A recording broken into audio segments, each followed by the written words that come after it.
नमस्कार मेरे प्यारे श्रोताओं, आज मैं आपके लिए एक बहुत ही रोचक कहानी लेकर आई हूँ जिसमें ज्ञान, मूर्खता और चतुराई का अद्भुत मेल देखने को मिलेगा। ये कहानी एक महान विद्वान ब्राह्मण, उनके भोले भाले बेटे और एक ऐसी बहू की है जो अपनी समझदारी से पूरी कहानी का रुख ही बदल देती है। तो आइए कहानी शुरू करते हैं। बहुत प्राचीन समय की बात है। सुंदरनगर नाम का एक गांव था जहां पंडित विद्यासागर नाम के एक प्रकांड विद्वान ब्राह्मण रहा करते थे। उनकी प्रसिद्धि दूर दूर के गांवों तक फैली हुई थी। वह कथा सुनाने के लिए बहुत दूर दूर तक जाया करते थे। दूसरे गांवों के ब्राह्मण उनके कथा का आयोजन कराते और पंडित विद्यासागर को आमंत्रित करते थे।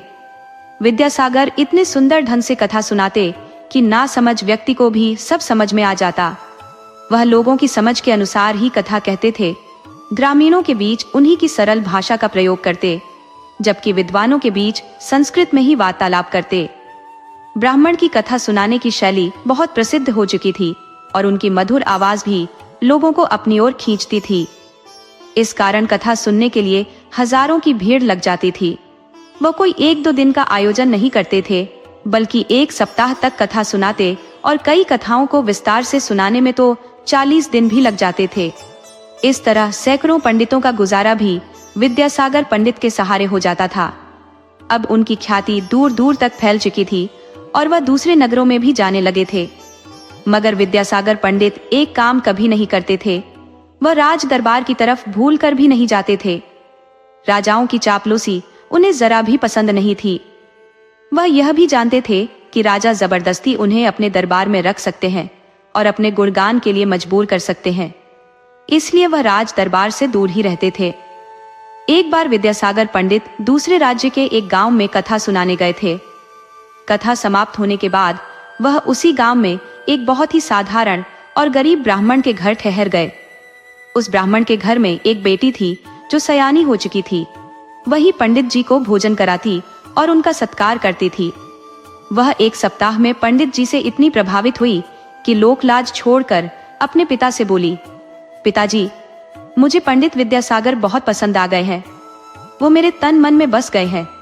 अब आगे आपको क्या करना है ये आप खुद जानते हैं। ब्राह्मण बोला, बेटी, तुमने ये कौन सा रोग लगा लिया? तुम्हारी ये बीमारी इतनी खतरनाक है कि इसका कोई इलाज मिलना संभव नहीं है।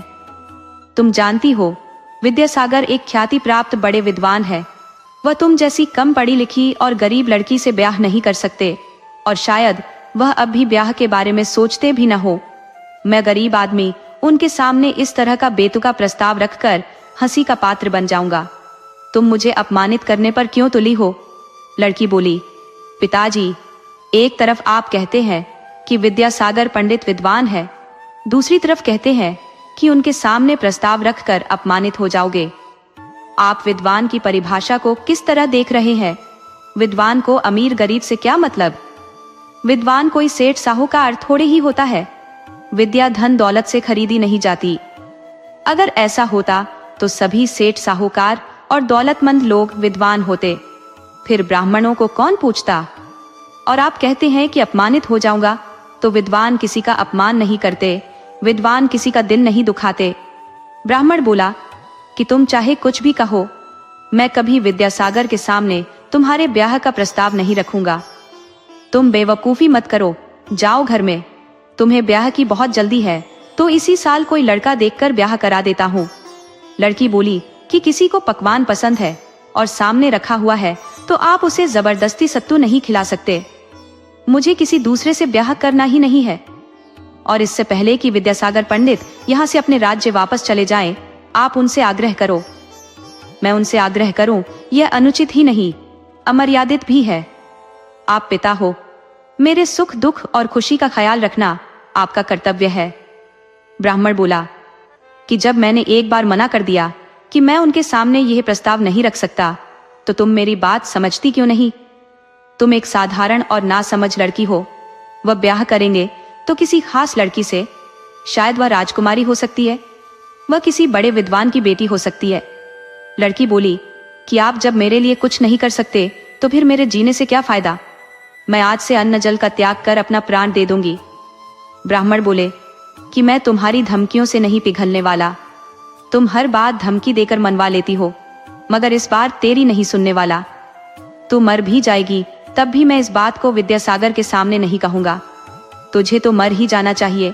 तू मुझे कौन सा सुख पहुंचा रही है, रोज कोई न कोई परेशानी देती रहती है। बाप बेटी घर के अंदर झगड़ रहे थे। उन्हें नहीं पता था कि घर से बाहर खड़े होकर विद्यासागर पंडित दोनों की बातें सुन रहे हैं। बात आगे बढ़ती देख विद्यासागर पंडित बोल पड़े, अरे बाप बेटी क्यों लड़ रहे हो? आप दोनों को नहीं लड़ना चाहिए। ब्राह्मण घर के अंदर उनकी बात सुनकर सहम गया। वह बाहर आया और बोला कि मैं लड़की से बहुत परेशान हो गया हूँ। ये मेरी मूर्ख लड़की जीना हराम कर दिया है। रोज कोई न कोई ऊट पटांग मांग करती रहती है। विद्यासागर पंडित बोले कि बहुत अच्छा करती है। वह आपसे मांग नहीं करेगी तो क्या अपने पड़ोसी से मांग करेगी? माता पिता की अनदेखी के कारण ही लड़कियां बिगड़ जाती है। आपको कभी भी बेटी की मांग को अनदेखी नहीं करनी चाहिए। इसकी हर मांग पूरी करनी चाहिए। बहुत भाग्य से घर में जन्म लेती है एक बेटी। उस बेटी की खुशी में ही घर की खुशी छुपी होती है। मैं ही नहीं कहता, शास्त्र भी कहता है कि बेटियां लक्ष्मी स्वरूपा होती है। बेटियां कभी अमीर गरीब नहीं होती, वह तो खुद ही पुरुष की किस्मत होती है। वैसे आप दोनों किस मुद्दे पर लड़ रहे थे? आपकी बेटी आपसे क्या चाहती है? ब्राह्मण बोला कि इसकी मांग बहुत ऊंट पटांग है। ये औकात से बाहर की सोच लेती है। खुद अनपढ़ गंवार है मगर चाहत बड़ी है। अब कैसे कहूं कि आपसे ब्याह की चाहत रखती है। इस मूर्ख को नहीं पता कि आप बहुत बड़े विद्वान हो। ये आपकी ज्योति भी नहीं बन सकती। विद्यासागर पंडित बोले कि आप एक बेटी का अपमान कर रहे हो। आप ब्राह्मण होकर भी इतना तुच्छ विचार कैसे रखते हो? आप जानते हो कि हर स्त्री अपने आप में गुणों की खान होती है। भगवान ने स्त्री को बेवकूफ नहीं बनाया है। वह पुरुष से ज्यादा चतुर, साहसी और सहनशील होती है। घर की मान मर्यादा स्त्री से ही है। घर में स्त्री न हो तो पुरुष बैताल बन जाता है। उसमें शर्म, हया और इज्जत करना स्त्री ही सिखाती है। उसकी मांग कोई अनुचित नहीं है। यदि वह मुझसे ब्याह करना चाहती है तो मैं उसके फैसले का सम्मान करता हूँ। मेरा सौभाग्य होगा कि यह मेरी अर्धांगिनी बने। ब्राह्मण बोला कि महाराज जी, आप इतने बड़े विद्वान हो फिर भी मुझ गरीब को सम्मान दे रहे हो। विद्यासागर बोले कि जो सभी को सम्मान दे सभी को मान दे। जिसकी नजर में कोई छोटा बड़ा ना हो, जो दूसरे के सुख दुख का ख्याल करे, वही तो विद्वान है। आप अपनी बेटी की इच्छा की पूर्ति का प्रबंध करो। हम यहाँ से लौटते वक्त उसका पानी ग्रहण कर साथ लेते जाएंगे। ये बात ब्राह्मण की बेटी घर के अंदर से सुन रही थी। उसकी मुराद पूरी हो गई थी। वह बचपन से चाहत रखती थी कि जब कभी उसकी शादी हो तो किसी विद्वान से हो। वह चाहत आज पूरी हो गई थी। तो ब्राह्मण भी खुश था कि बेटी एक बड़े विद्वान की पत्नी बनने जा रही है। उसे अपने पर खींच हो रही थी कि वह बेटी के कहने पर अपनी बात खुद विद्यासागर के सामने क्यों नहीं रख सका। उस गांव में कथा का समापन हुआ तो लौटते वक्त विद्यासागर पंडित उस ब्राह्मण की बेटी से ब्याह कर उसे साथ ले अपने गांव लौट आए। ब्राह्मण के पास किसी चीज की कोई कमी नहीं थी। उन्हें बिन मांगे इतना मिल जा रहा था कि उसे रखने की जगह नहीं बचती थी। वह ज्यादातर सामान बांट देते थे, मगर पत्नी के आ जाने पर अब सारा अधिकार उसे ही दे दिए थे कि अब यजमानी से मिले धन का सही उपयोग कैसे करना है। ब्राह्मण की पत्नी घर में आ तो गई, मगर ब्राह्मण को घर में ठहरने की फुर्सत कहाँ थी। वह महीने में किसी तरह 1-2 दिन ही घर रह पाते थे। हालांकि ब्राह्मणी कुलीन स्त्री थी। वह ब्राह्मण की मजबूरी को समझती थी। वह आराम से घर में रहा करती थी। पास पड़ोस के लोग ब्राह्मण की बड़ी इज्जत किया करते थे। तो ब्राह्मण के नहीं रहने पर उनके घर की रखवाली और पत्नी की जिम्मेदारी पड़ोसी और पड़ोसनों पर थी। और हो भी क्यों नहीं, ब्राह्मण खुलकर सबकी मदद लिया करते थे। तो पड़ोस ने भी ब्राह्मणी के एहसान तले दबी थी। वह सभी को अन्न वस्त्र हमेशा दिया करती थी। मनुष्य को कोई न कोई स्वार्थ किसी न किसी से रहता है, तभी वह किसी से मित्रता करते हैं। अपने स्वार्थ के लिए ही स्त्री पुरुष वैवाहिक बंधन में बंधते हैं। स्वार्थ छोटा हो या बड़ा, मगर सभी का मेल स्वार्थ से ही होता है। स्वार्थ के विपरीत कोई कार्य हुआ तो वहीं से दुश्मनी शुरू हो जाती है। कोई जन्मजात न तो किसी का मित्र होता है न किसी का दुश्मन। वह स्वार्थवश ही दोस्त और दुश्मन बन जाते हैं। तो ब्राह्मण का कोई भी दुश्मन नहीं था, सभी उसके मित्र थे। ब्राह्मण बेफिक्र होकर कहीं भी चले जाते थे और 2 से 4 महीने बाद वापस आते थे। इस तरह समय गुजरता गया। कोई 8 साल गुजर गए। ब्राह्मण के घर कोई संतान नहीं हुई, मगर ब्राह्मणी की पड़ोसनों के घर कई बच्चे आ गए। एक पड़ोसन ने तो ब्राह्मणी को समझाया कि पंडित जी पर दबाव बनाओ कि वह आपके लिए समय दे, सिर्फ पंडिताई से काम नहीं चल पाएगा। यह धन दौलत पैसे किसके लिए कमा रहे हैं, जबकि कोई घर में खाने वाला ही नहीं है। आप पंडित जी से अब प्यार से नहीं, सख्ती से पेश आओ। ज्यादातर औरतें ढोलक की तरह होती हैं, जो अपने से नहीं बजती। मगर जब पड़ोसन का, ब्राह्मणी ने भी सोच लिया कि मेरी चुप्पी की भी हद हो गई, ब्राह्मण इसका खूब फायदा उठा रहा है। इस बार आने पर बहुत लड्डूंगी, उनकी नानी याद दिला दूंगी। 2 दिन बाद ही ब्राह्मण आ गए तो ब्राह्मणी ने अपना उग्र रूप धारण कर लिया। हर बार जब ब्राह्मण लौट कर आते थे तो ब्राह्मणी दौड़कर चरण स्पर्श करती थी, उनका झोला और सारा सामान उठाकर घर में रखती थी। ब्राह्मण को पलंग पर बैठाकर उनका पैर धोती थी, फिर उन्हें गुड़ और ठंडा जल पीने को देती थी, फिर उनके लिए ताजा भोजन बनाती और खिलाती थी। ब्राह्मण को आराम करने को बोलती कि आप रास्ते चलते बहुत थक गए हो, अब आराम कर लो। जब ब्राह्मण सो जाते तो वह पंखा झलती रहती। मगर इस बार ब्राह्मणी ने न तो ब्राह्मण का चरण स्पर्श किया, न खुद से उठाकर उनका सामान घर में ले गई, न ही उनके पैर धोए, उनसे कोई बात ही नहीं की। ब्राह्मण स्त्री का व्यवहार देख पूछ लिए कि भाग्यवान, तुम्हें हो क्या गया है? तुम मुझसे नाराज किस लिए हो? मैंने कौन सी गलती कर दी है? जब तक बताओगी नहीं मैं कैसे समझ पाऊंगा? तुम्हारा उदास चेहरा और तुम्हारी चुप्पी ने मुझे बहुत दुखी कर दिया है। जब तक बोलोगी नहीं मैं घर में कदम नहीं रखूंगा। वो घर से बाहर निकल गए तो पत्नी बोली कि आप मेरी नाराजगी को खुद समझते हो, मगर नासमझी का नाटक कर रहे हो। मैं ही मूर्ख थी जो आप जैसे निष्ठुर कठोर आदमी को भला समझकर ब्याह का निर्णय ले लिया। आपने मुझे अब तक सिर्फ दुख पहुंचाया है, मेरी जिंदगी खराब करके रख दी है। ब्राह्मण बोले कि आप यह क्या कह रही हो? मैं भला आपको दुखी कैसे कर सकता हूँ? मैंने तो आपके भले के लिए हर प्रयास किया है। रुपए पैसे, धन दौलत, कपड़े और गहने की कोई कमी नहीं होने दी। स्त्री बोली कि आप यह नाटक बंद करो। आप नहीं जानते कि एक भली स्त्री को इन सब चीजों की कोई जरूरत नहीं होती। उन्हें हर वक्त पति का प्यार चाहिए होता है। और आप हो कि कभी मुझे ठीक से प्यार दिया ही नहीं। मुझे तो लगता है कि आपने कहीं कोई सौतन रखी हुई है, वहीं रहकर समय बिताते हो। मेरे पास सिर्फ दिखाने के लिए आते हो कि मैं तुमसे प्यार करता हूँ। ब्राह्मण स्त्री से उलझना ठीक नहीं समझे। वह उसे प्यार से हाथ पकड़कर घर के अंदर ले गए और बोले कि यह सब बातें पड़ोसियों को सुनाने के लिए नहीं है। तुम ना समझी छोड़ो और बोलो कि मुझसे क्या चाहती हो। स्त्री बोली कि आप इतने भी ना समझ नहीं हो कि मुझे बताना पड़े। ब्राह्मण बोले कि मैं आपके मुंह से सुनना चाहता हूँ। आप मेरी पत्नी हो, बिना संकोच मन की बात कह डालो। मुझसे अब शर्म किस बात की? स्त्री बोली कि हमारे ब्याह को 8 साल हो गए, घर में अब तक एक बच्चा नहीं हुआ, जबकि मेरी पड़ोसनों को देख लो, एक एक को 8 साल में 4-4 बच्चे हो गए हैं। बिना बच्चे का घर कैसा? कल को आप और हम बूढ़े हो जाएंगे तो कौन देखेगा हमें? कौन सहारा बनेगा? ब्राह्मण बोले, भाग्यवान, लगता है आपको किसी स्त्री ने भड़काया है, तभी आप भगवान से ज्यादा भरोसा औलाद पर करने लगी हो। सब ठीक होगा, औलाद भी हो जाएगी। स्त्री बोली कि इस तरह नहीं, मैं कोई आपको बाहर जाने से मना नहीं करती, मगर जब एक बार वापस आओ तो फिर 1 महीना घर रहकर ही जाओ। ब्राह्मण बोला कि नहीं, अब मैं 6 महीने घर पर रहूंगा और 6 महीने ही बाहर रहूंगा। मुझे भी समझ आ गया है कि मेरे से गलती हो रही है। पत्नी को अकेली छोड़ना और खुद घूमकर इधर उधर सुख तलाशना मेरी सबसे बड़ी बेवकूफी है। मैं अब 6 महीने बाद ही कहीं जाऊंगा, या फिर 1 महीना बाहर तो अगले 1 महीने घर पर रहूंगा। अब तो खुश हुई, अब तो विश्वास हो गया कि बाहर कोई स्त्री नहीं रखी है। आप मेरी पत्नी हो, आपको मुझे बहुत पहले ही डांटना चाहिए था कि मैं गलती कर रहा हूँ, परंतु आपने टोकना भी उचित नहीं समझा, और जब नाराज हुई तो पानी में ही आग लगाने लगी।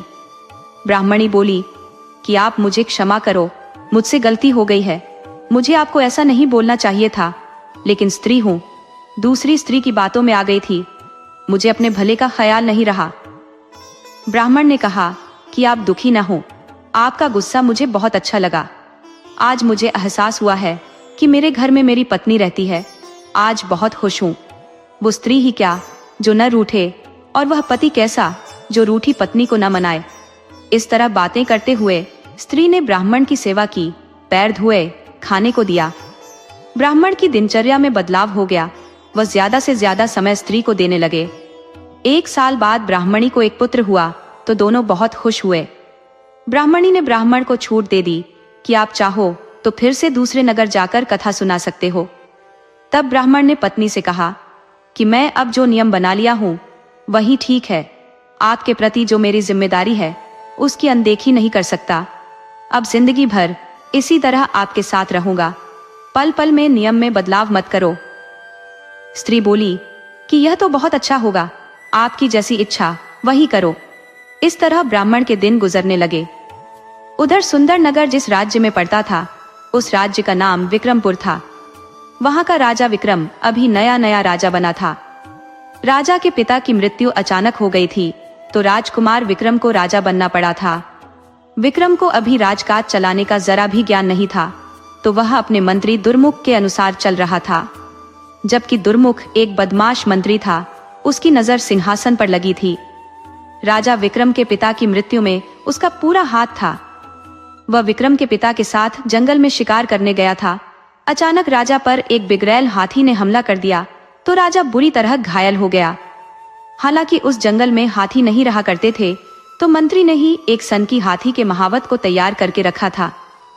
वह योजना के अनुसार राजा को जंगल में लेकर गया था और योजना के अनुसार ही राजा को मरवा दिया। अब उसकी नजर राजकुमार विक्रम पर टिकी थी। विक्रम में एक गुण यह था कि वह अपनी एक दासी के कहे अनुसार चलता था। विक्रम का पालन उस दासी ने ही किया था। विक्रम की माँ जन्म से ही नहीं थी, वह विक्रम को जन्म देने के बाद मर गई थी तो दासी ने माँ बनकर विक्रम का पालन किया था। विक्रम अब उसे अपनी माँ समझता था और उससे पूछकर ही कोई काम करता था। वह मंत्री से सलाह जरूर लेता मगर उस पर फैसला दासी ही करती थी। कहाँ जाना है, कहाँ नहीं जाना है, कहाँ खाना है, कहाँ नहीं खाना है, मंत्री के साथ तो कहीं यात्रा करनी ही नहीं है। इस तरह के फैसले दासी ही लेती। मंत्री उस दासी पर जल भुन जाता मगर राजा के आगे उसकी एक नहीं चलती। तब मंत्री ने कुछ दिन के लिए अपने बुरे इरादे बदल लिए। वह सबसे पहले दासी को ही निपटाना चाहता था मगर दासी उससे बहुत सजग थी। वह जानती थी कि मंत्री कैसा है। उसने राजा को कई बार सलाह भी दी थी कि मंत्री पर कभी भरोसा मत करना, वो विश्वास के योग्य नहीं है। परंतु राजा हर मामले में दासी की सलाह नहीं मानता था। उसकी मजबूरी थी मंत्री को साथ रखना। उधर मंत्री ने भी राजा विक्रम की बहुत ज्यादा चापलूसी शुरू कर दी थी तो राजा का झुकाव अब मंत्री की तरफ भी होने लगा था। वह राजा का ब्याह भी अपनी पसंद की राजकुमारी से कराना चाहता था मगर दासी ने बताया कि राजा विक्रम, पागल मत बनो, तुम्हारा ब्याह कुंदनपुर की राजकुमारी से बचपन में ही हो चुका है। तुम अब देर मत करो, अपनी रानी को महल में ले आओ। राजा ने देर नहीं की, वो कुंदनपुर गया और राजकुमारी को विदा कराकर ले आया। राजकुमारी बहुत सुंदर थी जिसकी कल्पना भी राजा ने नहीं की थी। यह मंत्री की चाल कामयाब नहीं हुई थी। दासी को एक और बड़ा सहारा मिल गया था। वह थी रानी, जो दासी को अपनी सगी सास समझने लगी थी। वो उसे दासी नहीं बल्कि राजमाता की तरह रखने लगी थी। इस पर मंत्री और चिढ़ गया और दासी को एक सपेरे की मदद से मारने में कामयाब हो गया। दासी अपने कमरे में सोई थी कि सपेरे ने एक जहरीला नाग दासी के ऊपर फेंक दिया। नाग उसे डस लिया। दासी सोए में कुछ समझ नहीं पाई और मर गई। सुबह में सभी को पता चला। अब रानी के लिए मंत्री अपनी पसंद की दासी रखवाना चाहता था मगर रानी ने अपनी पसंद की दासी रख ली। मंत्री इस दासी पर मोहित हो गया था। वह एक अय्याश मंत्री था। वह विक्रम के मंत्री बनने के बाद तो लोक लाज भी भूल गया था। वह बहुत सारी स्त्रियों पर बुरी नजर रखने लगा था जिसमें रानी की दासी प्रमुख थी। एक दिन मंत्री को सबक सिखाने के उद्देश्य से दासी ने रानी का हार ही चुरा लिया। उधर ब्राह्मण का जो बेटा हुआ तो ब्राह्मण ने उसका नाम प्यार से ज्ञान प्रकाश रखा। ज्ञान प्रकाश जन्म से बहुत तेज नहीं थे। ये बात विद्यासागर पंडित ने पहले ही समझ लिया था मगर पत्नी को नहीं बताया था। माँ बेटे से बहुत ज्यादा प्यार करती थी। 9 साल बाद उसकी गोद भरी थी तो स्वाभाविक भी था कि पुत्र से प्रेम उमड़े। बचपन में उनकी माँ और पिता के लाड प्यार ने उन्हें काफी बिगाड़ दिया था, इसलिए एक अक्षर भी नहीं पढ़ पाए। पिता ने माँ पर जिम्मेदारी छोड़ दी कि इसे शिक्षित कर दो, जबकि पिता को पता था कि माँ पढ़ी लिखी नहीं है, फिर भी स्त्री को जिम्मेदारी दे दी। तो स्त्री को कहना पड़ा कि आप मुझे अनजाने में पागल बना रहे हो या जानबूझकर। भला मैं कैसे बेटे को शिक्षित कर सकती हूँ? आप खुद इसे पढ़ाओ और अपने जैसा बनाओ, ये आपसे जरा भी कम नहीं होना चाहिए। ब्राह्मण ने बेटे ज्ञान प्रकाश को गुरुकुल में भेज दिया। कोई 4-5 साल के बाद गुरु ने विद्यासागर को बुलाया और बताया कि महाराज जी, आपके पुत्र में शिक्षा प्राप्ति के कोई लक्षण नहीं है। मैं शिक्षा देते देते थक गया हूँ, मगर इसके पल्ले कुछ नहीं पड़ रहा। अब आप इसे अपने साथ घर ले जाओ और खुद इसे शिक्षित करने का प्रयास करो। विद्यासागर पुत्र को लेकर घर आए और पुत्र पर नाराज हुए कि ससुरे, तुम पता नहीं किस पर चले गए हो, तुम लिख पढ़कर कुछ नहीं बन पाए हो। स्त्री बोली कि खुलकर क्यों नहीं कहते कि माँ पर गए हो, आखिर अनपढ़ तो मैं ही हूँ। ब्राह्मण बोले कि भाग्यवान, मैंने ऐसा कब कुछ कहा? ये मेरा बेटा है तो कुछ गुण तो मेरा इसमें होना चाहिए। तुम माँ हो, तुम्हारा काम पुत्र को जन्म देना था, दोष गुण तो पिता से ही मिलते हैं। तो ब्राह्मणी बोली कि आप कहना क्या चाहते हैं कि मैंने इसे पड़ोसियों से मिलकर पैदा किया है? ब्राह्मण बोला कि मेरा तो बोलना ही बेकार है, अब तुम्हारे मुंह से सिर्फ आग निकलने लगी है, बिना सोचे समझे कुछ भी बोले जा रही हो। ब्राह्मणी बोली कि आप चुप रहकर भी अपनी जिम्मेदारियों से नहीं भाग सकते, पुत्र को शिक्षित करना ही होगा। इस तरह ब्राह्मण ने उन्हें बहुत शिक्षित करने का प्रयास किया, मगर ज्ञान प्रकाश के पल्ले कुछ नहीं पड़ा। मंदबुद्धि तो वे जन्म से ही थे, तो क्या करते? अब वह 16 साल के हो चुके थे, तो ब्राह्मणी को पुत्र के ब्याह की चिंता हुई। तो ब्राह्मण से बोली कि पुत्र को शिक्षित तो नहीं कर सके, मगर इसका ब्याह करा दो या कुंवारे रखोगे? ब्राह्मण बोले, भाग्यवान, नाराज न हो, मैं ब्याह करा देता हूँ। उसने अपने एक मित्र से बताया कि मेरे पुत्र का ब्याह कराना है, कोई अच्छी सी लड़की देख लो। तो मित्र बोला कि लड़की दूसरे के घर क्या देखना, मेरी बेटी ही आपके बेटे के लिए उपयुक्त है। वह अपनी बेटी से ब्याह के लिए तैयार हो गए। तो विद्यासागर पंडित ने भी देर नहीं की, उसने जल्दी से बेटे का ब्याह करा दिया।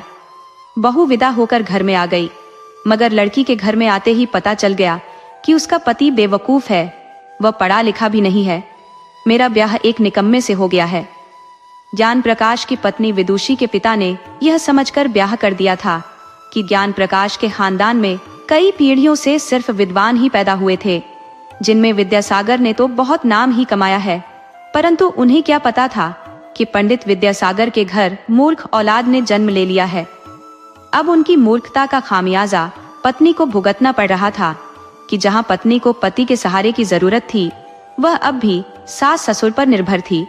एक दिन विद्यासागर की पत्नी ने पति से बताया कि मैंने बेटे के ब्याह के लिए एक मन्नत मांगी थी। हरिद्वार में शिव जी के मंदिर में प्रसाद चढ़ाने की बात की थी, अतः हमें चलकर वहां प्रसाद चढ़ा आना चाहिए। ब्राह्मण बोले कि अच्छा ही किया, हम अभी कोई तीर्थ करने साथ नहीं गए हैं, हम साथ चलकर तीर्थ भी कर लेंगे। दोनों बिना देर किए तीर्थ को निकल गए थे, मगर 4 साल गुजर जाने के बाद भी घर नहीं आए थे। इधर घर में जमा धन बेटा बहू खाकर खत्म कर चुके थे, अब घर में कुछ बचा ही नहीं था। बहू एक अक्लमंद और समझदार स्त्री थी। वह समझ गई थी कि अब सास ससुर इस दुनिया में नहीं है, नहीं तो अब तक आ गए होते। वो किसी तरह अपनी जिंदगी की गाड़ी को खींच रही थी, परंतु एक दिन उसकी बर्दाश्त की भी हद हो गई। वह किसी काम से दूसरे गांव गई थी। उनकी गाय सामने धूप में बंधी थी। वह पति से बोलकर गई थी कि गाय को घर के अंदर बांध देना, परंतु मंदबुद्धि ज्ञान प्रकाश ने गाय को घर के अंदर बांधना उचित नहीं समझा। स्त्री जब लौट कर आई तो देखा कि गाय धूप में तप रही है। वो गाय ही अब दोनों की जीविका का प्रमुख सहारा बची थी। जब स्त्री दोपहर में गाय को धूप में जलते देखा तो आपे से बाहर हो गई और पति को बहुत खरी खोटी सुनाई। बोली कि अब बहुत हो गया, तुम्हारी मूर्खता देखते देखते मैं जानती हूँ कि तुम उतने बड़े मूर्ख भी नहीं हो जितना कि बनने की कोशिश कर रहे हो। स्त्री का साथ चाहिए तो बिन बताए सभी को अक्ल आ जाती है। भोजन पाने में देर नहीं करते, स्नान खुद से कर लेते हो और अपनी धूप भी लेते हो, और जहाँ भोजन पाने का जुगाड़ करने की जरूरत हो वहीं पर अक्ल गायब हो जाती है। अब मैं तुम्हारे जैसे मूर्ख के साथ 1 मिनट नहीं रह सकती। अब जाती हूँ अपने मायके, तुम अपना घर बार संभालो, अब नहीं लौट कर आऊंगी तुम्हारे घर। वो गुस्से में घर के अंदर गई और थैला उठाकर अपने मायके जाने के लिए तैयार हुई। तो ज्ञान प्रकाश ने देखा कि मैं अब यहाँ शांत रहा तो कहीं का नहीं रहूंगा। वो घर की दहलीज पर लेट गया और बोला कि मुझे छोड़कर तुम्हें जाना है तो मेरे शरीर को लांघ कर चली जाओ। तुम जानती हो कि तुम्हारे बिना एक दिन मैं जिंदा नहीं रह सकता, फिर भी मुझे मारना ही चाहती हो तो शौक से जाओ। स्त्री का गुस्सा थोड़ा ठंडा हुआ। वो जानती थी कि ज्ञान प्रकाश उससे बहुत प्यार करता है, उसके बगैर जीवन की कल्पना ही नहीं कर सकता। मगर जीवन की गाड़ी सिर्फ प्यार से नहीं चलती, शरीर को भोजन की भी जरूरत पड़ती है। विदुषी को भी मायके थोड़े ही जाना था। उसे तो अपना क्रोध दिखाना था कि मेरा सहयोग नहीं करोगे तो तुम्हें छोड़ दूंगी। वो पति से बोली कि तुम ही बताओ कि मैं क्या करूं। तुम कुछ करोगे नहीं तो मैं अकेले कैसे तुम्हारे लिए और अपने लिए भोजन का प्रबंध करूं? मैं स्त्री हूं, किसी के दरवाजे भिक्षा भी नहीं मांग सकती। मैं ब्राह्मण की पत्नी हूं तो किसी के घर मेहनत मजदूरी भी नहीं कर सकती। चाहूं भी तो ब्राह्मणी से कोई अपना काम नहीं कराएगा, और पेट को तो कहीं से भी दोनों टाइम भोजन चाहिए। ये आराम करने वाला नहीं है, ये आलस भी नहीं दिखाता। तुम्हारे चलते मुझे कभी कभी भूखे ही सो जाना पड़ता है। अब और तुम्हारे लिए क्या करूं? रास्ते से हटो और मुझे खुश होकर विदा करो। जब कुछ काम धंधे करने लगना तो मुझे बुला लेना, वापस आ जाऊंगी। ज्ञान प्रकाश बोला कि कह दिया ना कि तुम्हें 1 घंटे के लिए भी अपने से अलग नहीं कर सकता। अब तुम कहीं नहीं जाओगी, बल्कि मेरा मार्गदर्शन करोगी। तुम जो कहोगी वही मैं करूंगा। अब तुम ठंडे दिमाग से सोचकर बताओ कि मैं अब क्या करूं कि घर की गरीबी दूर हो। मैं जानता हूं कि मेरे पिता ने हमारे पड़ोस में अपनी मेहनत की सारी कमाई बांट दी थी। अगर जमा करके रखे होते तो हमारी जिंदगी में कभी खत्म ही नहीं होती। स्त्री बोली कि आप इन सब बातों को छोड़िए, जो चला गया है वह वापस नहीं आने वाला। स्त्री बोली, तुम पढ़े लिखे हो नहीं तो कथा वार्ता सुना नहीं सकते। यहाँ आपको कोई पंडित मानता ही नहीं है।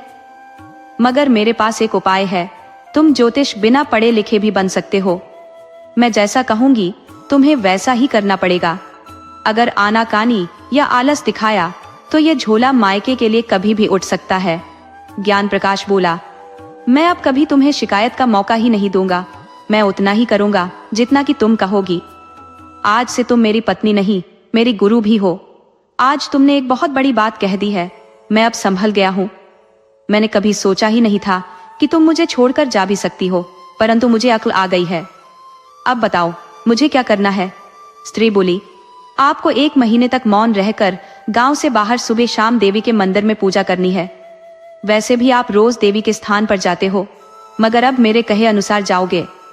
ज्ञान प्रकाश बोला कि भाग्यवान, मैं तुमसे बातें किए बगैर भी नहीं रह सकता। मुझ पर इतना बड़ा जुल्म न करो। स्त्री बोली कि मैं अपने से बात करने से कहां मना करती हूँ। आपको सिर्फ मुझसे ही बात करनी है और गांव में किसी से भी नहीं, और मुझसे भी बात अकेले में घर के अंदर करनी है, किसी के सामने नहीं। ज्ञान प्रकाश बोला कि मंजूर है। स्त्री बोली कि तो कल सुबह से ही अपना कार्यक्रम शुरू कर दो। हाँ, एक बात अपने मन में हमेशा रखना कि कोई भी गलती करोगे तो मैं तुम्हें छोड़कर चली जाऊंगी और फिर जिंदगी भर वापस नहीं आऊंगी। ब्राह्मण बोला कि भाग्यवान, अब मुझे जीते जी मत मारो। मैं हर बात जब मानने को तैयार हूं तो बार बार डरा क्यों रही हो? स्त्री बोली, अच्छा चलिए, मैं अब अपनी बात वापस लेती हूँ। मैं कहीं नहीं जाऊंगी, सुख में दुख में साथ रहूंगी। अब तो खुश हुए? ब्राह्मण बोला, हाँ, मैं बहुत खुश हुआ। वह दूसरे दिन से ही देवी के मंदिर में मौन होकर पूजा के लिए जाने लगा। वह मंदिर जाते वक्त किसी से बात नहीं करता। कोई बोले भी तो इशारे से समझा देता कि मैंने मौन धारण किया हुआ है। लोग समझते मूर्ख है, जो मन में आ जाता है वही करता है। अब ढोंग कर रहा है। जब रात होती और पत्नी के पास आता तो वह ज्योतिष की उन्हें कुछ गोपनीय बातें समझाती। स्त्री के पिता ज्योतिष के जानकार थे। उन्हीं से स्त्री ने सीखा था कि ज्योतिष एक हाथ की सफाई के खेल की तरह है। वह अब अपने पति के सहारे आजमाना चाहती थी। जब गांव की किसी स्त्री ने पूछा कि ज्ञान प्रकाश पंडित रोज मौन होकर रोज किस लिए देवी की पूजा करते हैं, तब पंडिताइन ने बताया कि एक रात देवी प्रकट होकर उनके सपने में आई थी और बताया कि वह मौन होकर 1 महीने तक देवी की पूजा मन से कर देंगे तो ज्योतिष के प्रकांड विद्वान बन जाएंगे। अब 1 महीने बाद हमारे पति अब मूर्ख नहीं रहेंगे, बल्कि कालिदास की तरह प्रकांड विद्वान बन जाएंगे। मगर बहन, तुम यह बात किसी से मत कहना। वह स्त्री ऐसी थी कि उसके पेट में कोई बात पचती ही नहीं थी। पहले तो वह सोची कि इस बात को छिपा लूं, मगर ज्यादा देर तक अपने अंदर नहीं रख सकी।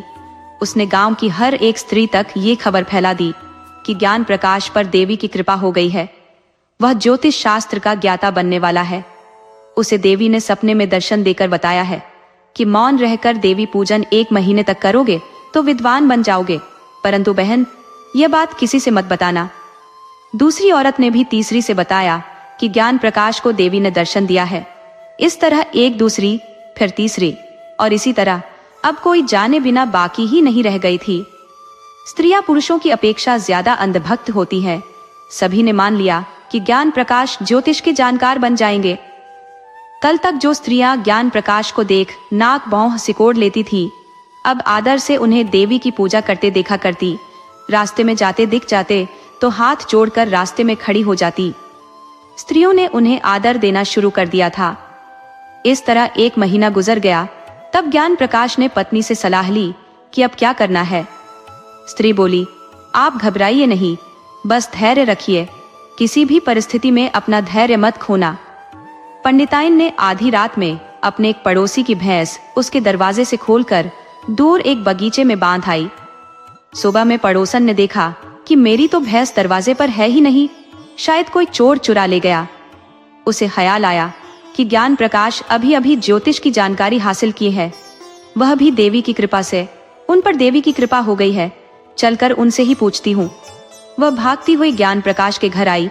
पंडिताइन ने रात में ही पति को सिखा पढ़ा दिया था कि पड़ोसन स्त्री से क्या कहना है। जब स्त्री ने ज्ञान प्रकाश से बताया कि मेरी भैंस दरवाजे से चोरी हो गई है, कृपा कर बताइए मेरी भैंस कहाँ है। पहले ज्ञान प्रकाश और उनकी पत्नी ने आश्चर्य प्रकट किया कि भैंस गायब हो गई, ऐसा कब हुआ। तब स्त्री बोली कि यही तो मैं आपसे पूछने आई हूँ, आप पर देवी की कृपा है, आप मेरी मदद करो।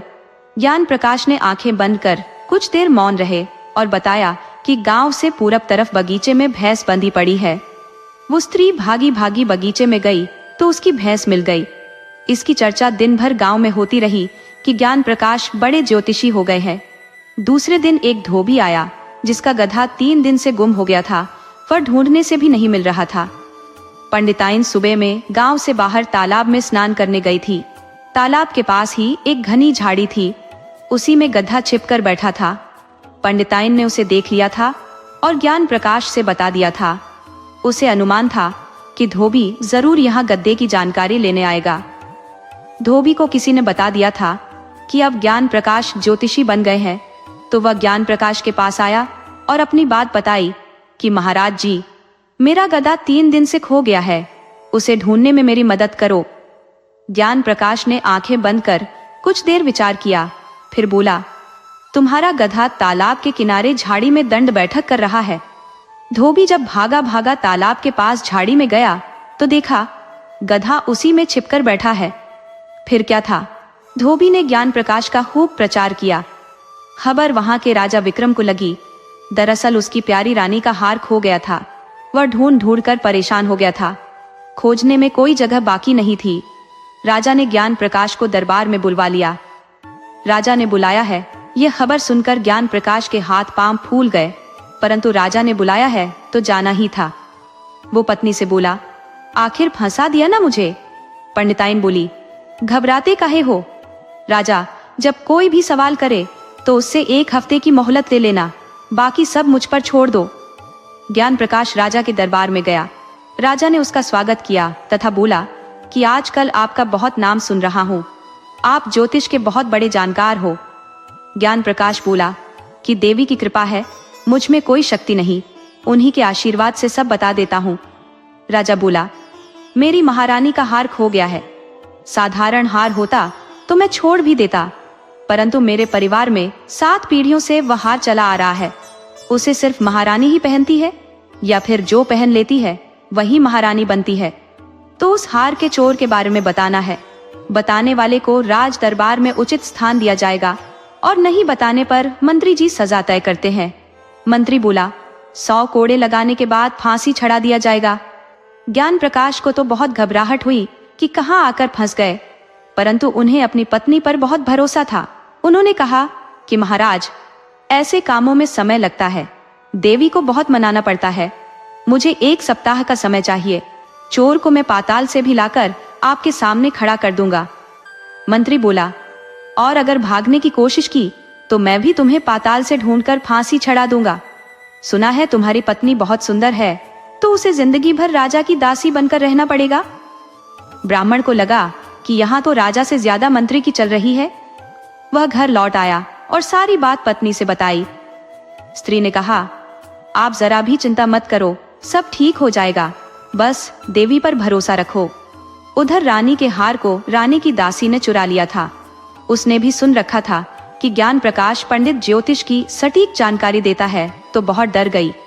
वो रात में ही ज्ञान प्रकाश से मिलने उसके घर आ गई और उसने बताया कि हार मैंने ही चुराया है, परंतु मेरा उद्देश्य व्यभिचारी मंत्री को फंसाना है।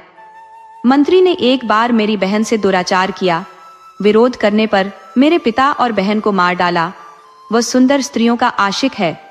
वह आपकी पत्नी को भी नहीं छोड़ने वाला, किसी न किसी बहाने शिकार बनाएगा। तो मैं चाहती हूँ कि आपके एक झूठ से मेरी और आपकी पत्नी की इज्जत और जान बच सकती है और दुराचारी फांसी चढ़ सकता है। पंडिताइन बोली, बहन, ऐसा ही होगा, परंतु तुम्हें एक काम करना पड़ेगा। किसी तरह वह हार मंत्री के घर पहुंच जाना चाहिए। दासी बोली, वह हार मंत्री की स्त्री के तकिए में जा चुका है, आप कल ही इसकी घोषणा कर दीजिए। दूसरे दिन ज्ञान प्रकाश राज दरबार पहुंचा और राजा से बताया कि देवी मुझ पर प्रसन्न हो गई है और हार का पता बता दिया है। आज्ञा हो तो बताऊं? मंत्री बोला, सोच समझकर बताना। ज्ञान प्रकाश बोला, सोच समझकर ही बताऊंगा। वैसे मैं किसी चोर के बाप से भी नहीं डरता और न किसी के आंख दिखाने या धमकाने से डरता हूं। ज्ञान प्रकाश बोला, महाराज, हार आपके व्यभिचारी और हत्यारे मंत्री ने ही चुराया है। राजा बोले, ब्राह्मण, तुम क्या बकते हो? तुम्हें जरा भी जिंदगी से मोह नहीं? यह हमारे भरोसेमंद मंत्री हैं, इन्हें तुम दुराचारी और व्यभिचारी कैसे बोल सकते हो?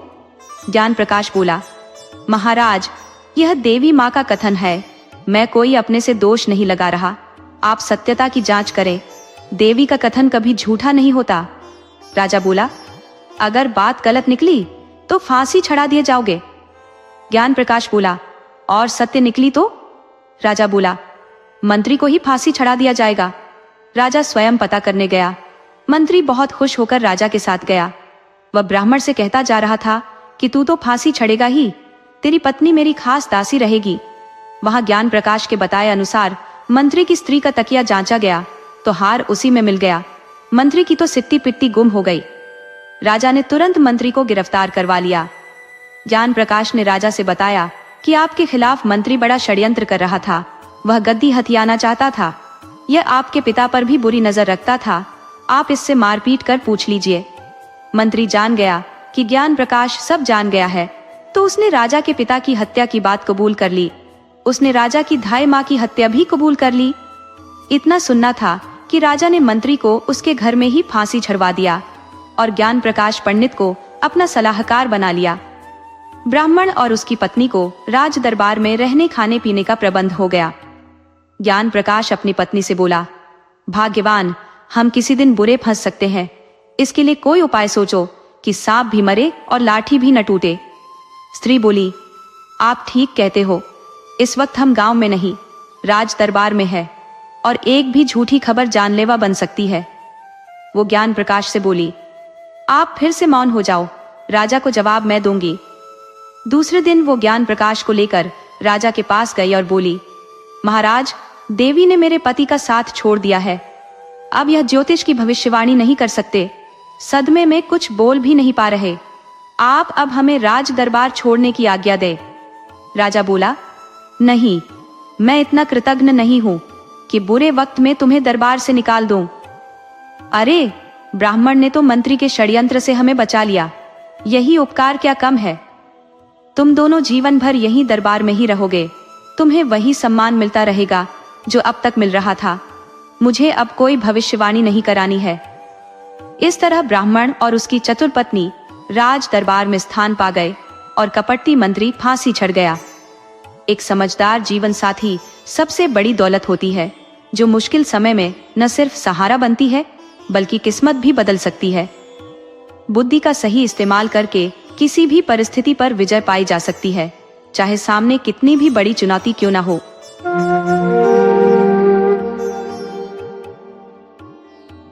एक जमाने की बात है, एक शहर में एक राजा राज करता था। राजा बड़ा ही रहमदिल था और रानी भी बहुत पूजा पाठ वाली औरत थी। राजा रानी आपस में बड़े प्यार से रहते थे। उनके बीच कभी कोई झगड़ा या मनमुटाव नहीं होता था। दोनों में खूब प्यार था और ऐसे ही धीरे धीरे वक्त गुजर रहा था।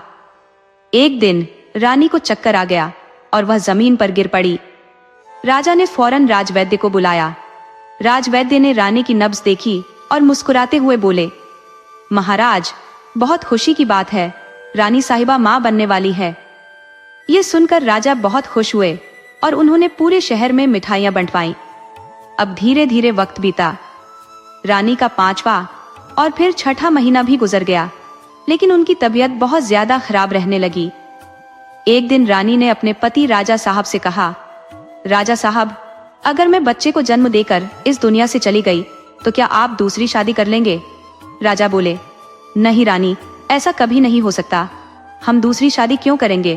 और रानी, तुम्हें कुछ नहीं होगा। राजा की आंखों में आंसू भर आए और उन्होंने कहा, जब तक हम दोनों हैं, साथ जिएंगे, साथ मरेंगे, तुम्हें मैं कुछ नहीं होने दूंगा। मगर होने को कौन टाल सकता है? जो होना होता है वो होकर रहता है। धीरे धीरे वक्त गुजरा। रानी का 9वां महीना पूरा हुआ। 9 महीने बाद रानी की कोख से एक बेटी ने जन्म लिया। बेटी के जन्म लेते ही रानी इस दुनिया से चल बसी। रानी के जाने से राजा बहुत दुखी हुए। वे उदास रहने लगे। अब सब लोग कहने लगे कि बड़ी अभागन बच्ची पैदा हुई है। पैदा होते ही माँ चल बसी। बेचारी के ऊपर तो दुखों का पहाड़ टूट पड़ा। लेकिन राजा अपनी बेटी दुखनी से बहुत प्यार करते थे। सब लोग उस छोटी सी राजकुमारी को दुखनी कहने लगे, क्योंकि उसकी जिंदगी बहुत दुख भरी थी। आगे क्या होना था यह तो भविष्य के गर्भ में था, लेकिन सब लोग इसी से अंदाजा लगाने लगे कि जिसकी माँ खत्म हो गई, उस बेचारी को भला क्या प्यार मिलेगा। राजा अपनी बेटी को सीने से लगाए रहते और राजकाज पर भी ध्यान नहीं देते थे। अब मंत्री लोग आपस में कहने लगे कि अगर राजा साहब ऐसे ही गमों में गिरे रहे तो राज्य का काम कैसे चलेगा।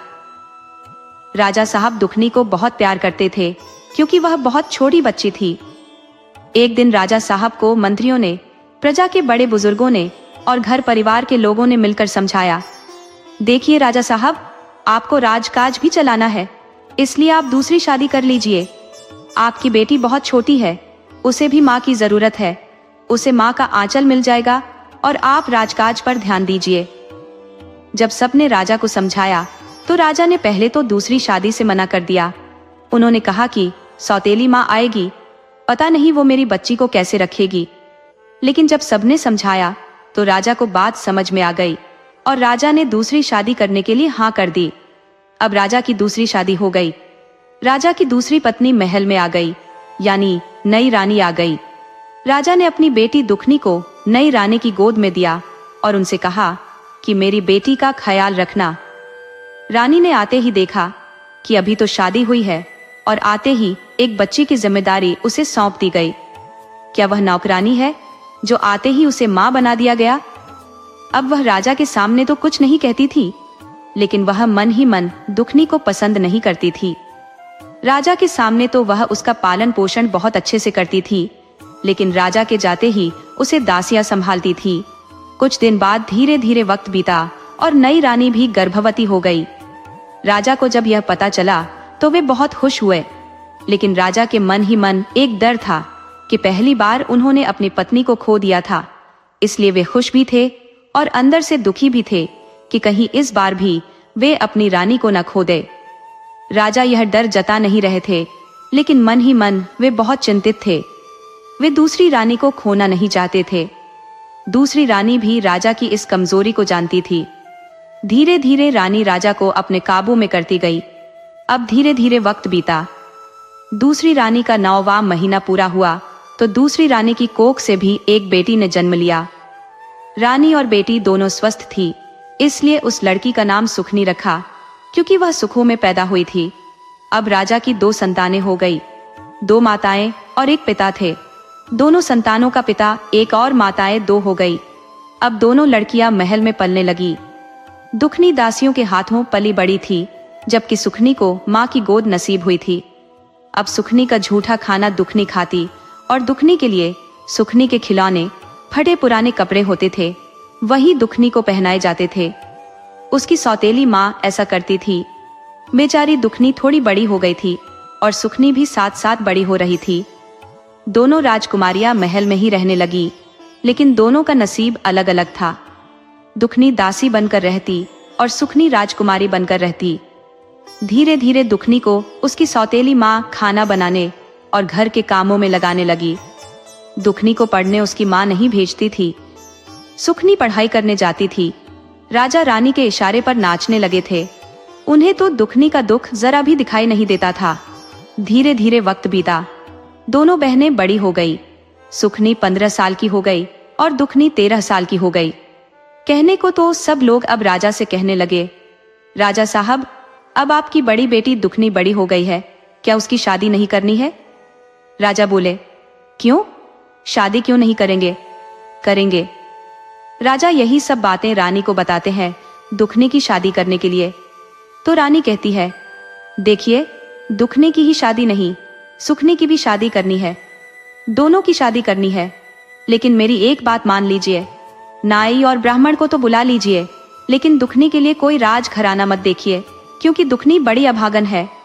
अगर कोई राज घराना आप देखेंगे और वहां कोई अनहोनी हो गई, उसका पति मर गया या सास या ससुर में से कोई मर गया, तो हमारी बड़ी बदनामी होगी।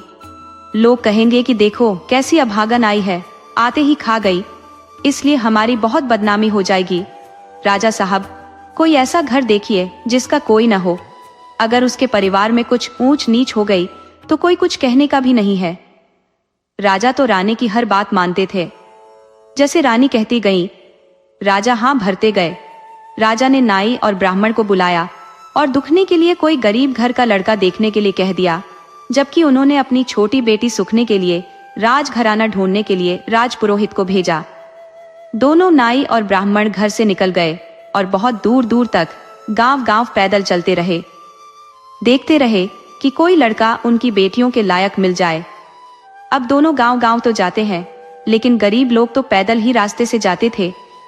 नाई और ब्राह्मण चलते चलते एक शहर में पहुंच जाते हैं और जो राजपुरोहित थे वे अपने घोड़े से जाते हैं, क्योंकि उन्हें तो राजघराना देखना था। नाई और ब्राह्मण चलते चलते एक शहर में पहुंच गए। शहर में पहुंचे तो दुखनी के लिए रिश्ता ढूंढने लगे। पता चला कि एक विधवा औरत है, उसका एक बेटा है। वह विधवा औरत बूढ़ी थी, उसका एक ही बेटा था और वह भी एकदम निकम्मा और आलसी था। उस औरत के पास नाई और ब्राह्मण दुखनी का रिश्ता लेकर गए और बोले कि बूढ़ी माँ अपने बेटे की शादी करेंगी? बूढ़ी माँ बोली, हाँ, क्यों नहीं। कौन माँ अपने बेटे की शादी नहीं करना चाहेगी? कौन चाहेगी कि उसका बेटा कुंवारा रहे? नाई और ब्राह्मण बोले कि बुढ़िया माई, राजघराने से रिश्ता आया है। बुढ़िया माई बोली, राजघराने की बेटी क्या मेरे घर में रह पाएगी?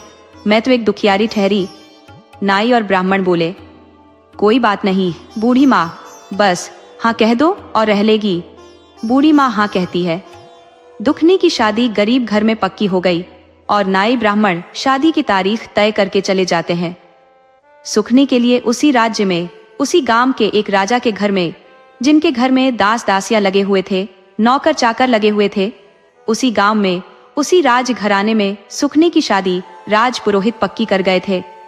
और दोनों शहर को वापस लौट आए और राजा से जाकर कहने लगे, राजा साहब, आपकी दोनों बेटियों की शादी पक्की हो गई है। राजपुरोहित भी बता देते हैं कि उनकी बेटी का राजघराने में रिश्ता हुआ है और दुखनी का एक गरीब घर में। नाई और ब्राह्मण बताते हैं, राजा के घर में जो सुखनी जाएगी और गरीब घर में दुखनी। राजा साहब दोनों की शादी के बारे में सुनकर बड़े ही खुश होते हैं। तारीख पक्की हो गई, सब तैयारियां होने लगी। दोनों का रिश्ता जानकर राजा साहब शादी की तैयारी करने लगे। धीरे धीरे वक्त बीतता चला गया। शादी का वक्त आ गया। राजा साहब ने तिलक की तैयारी की। एक के लिए साधारण तिलक की तैयारी की और एक के लिए बहुत सारे शाही तरीके से तिलक की तैयारी की गई। बढ़िया बढ़िया कपड़े लत्ते, गहने और हीरे मोतियों के थाल भरकर तिलक के लिए सुखनी के लिए भेजे गए। वहीं बेचारी दुखने के लिए साधारण सा नारियल और कुछ कपड़े और कुछ हल्के फुल्के गहने लेकर उसका तिलक किया गया। दुखने की बारात में जो आए वे 5 आदमी थे, बैलगाड़ी से आए थे। सुखनी के बाराती तो हाथी घोड़ों से आए थे। कुछ बारात पैदल भी आई थी। बहुत सारे लोग बारात में आए थे। शादी एक ही आंगन में हुई थी। एक ही मंडप सजा हुआ था। सुखनी को बहुत सारे गहने चढ़ाए गए, लेकिन दुखनी को तो बस सिंदूर दान हो गया और उसका विवाह हो गया। जब वह विदा होने लगी, सुखनी को तो खूब जो उसकी खोंच में उसकी माँ चावल देती है और जीरा देती है। दुखने की खोंच में सोचती है कि इसकी खोंच में मैं कैसे दूं, और इसकी खोंच में वह कुछ नहीं देगी। दुखने की खोंच जो दासी उसके पास थी, जो उसे पालती पोसती थी, वह उसकी खोंच भर देती है। दुखनी बैलगाड़ी से जा रही है। सुखने की डोली उठ रही है। दोनों बहनें विदा हो गई। दोनों बहनें अपने ससुराल चली गई। जब ससुराल गई तो ससुराल में सुखनी का तो राजघराने में विवाह हुआ था। उसका तो बहुत ही अच्छे से स्वागत हुआ था। बहुत ही अच्छे से उसका गृह प्रवेश हुआ था। बेचारी दुखनी का विवाह भी बहुत गरीब घर में हुआ। फिर भी उसकी बूढ़ी सास उसका भी गृह प्रवेश करवाती है। सुखनी अपने ससुराल में सुखी जीवन जीने लगी और दुखनी जो है वह बहुत ही दुखी रहने लगी। जब ससुराल में गई, शाम हुई तो अपनी सास से दुखनी कहती है, माँ मैं भोजन क्या बनाऊं? तो सास कहती है, बेटी देखो कुछ होगा तो बना दो।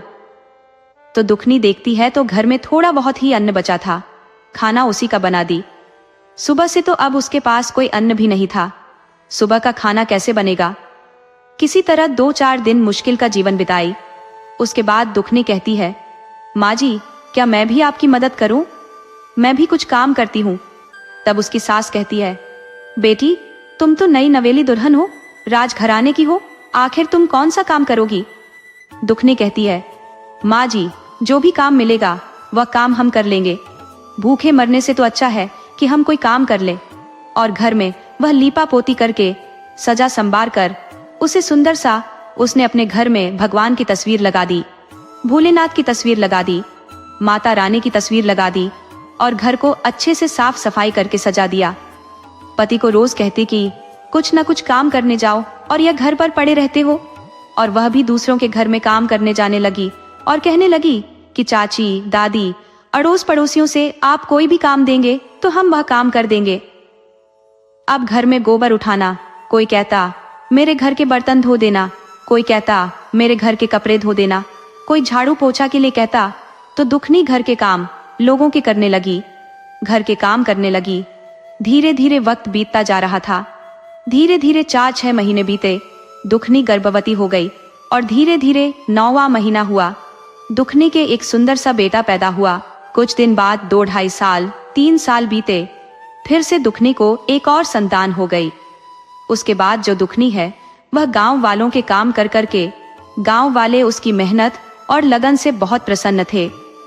दुखनी बहुत ही मीठा बोलती थी, बहुत ही पूजा पाठ वाली औरत थी और वह जीवित पुत्रिका का व्रत भी करने लगी थी। जितवा भगवान की पूजा करने लगी। अपने बेटों की लंबी उम्र के लिए भगवान से प्रार्थना करने लगी और उपवास रहने लगी। दूसरी संतान हुई तब भी वह नहीं छोड़ी। तीसरी संतान, चौथी संतान भी हो गई।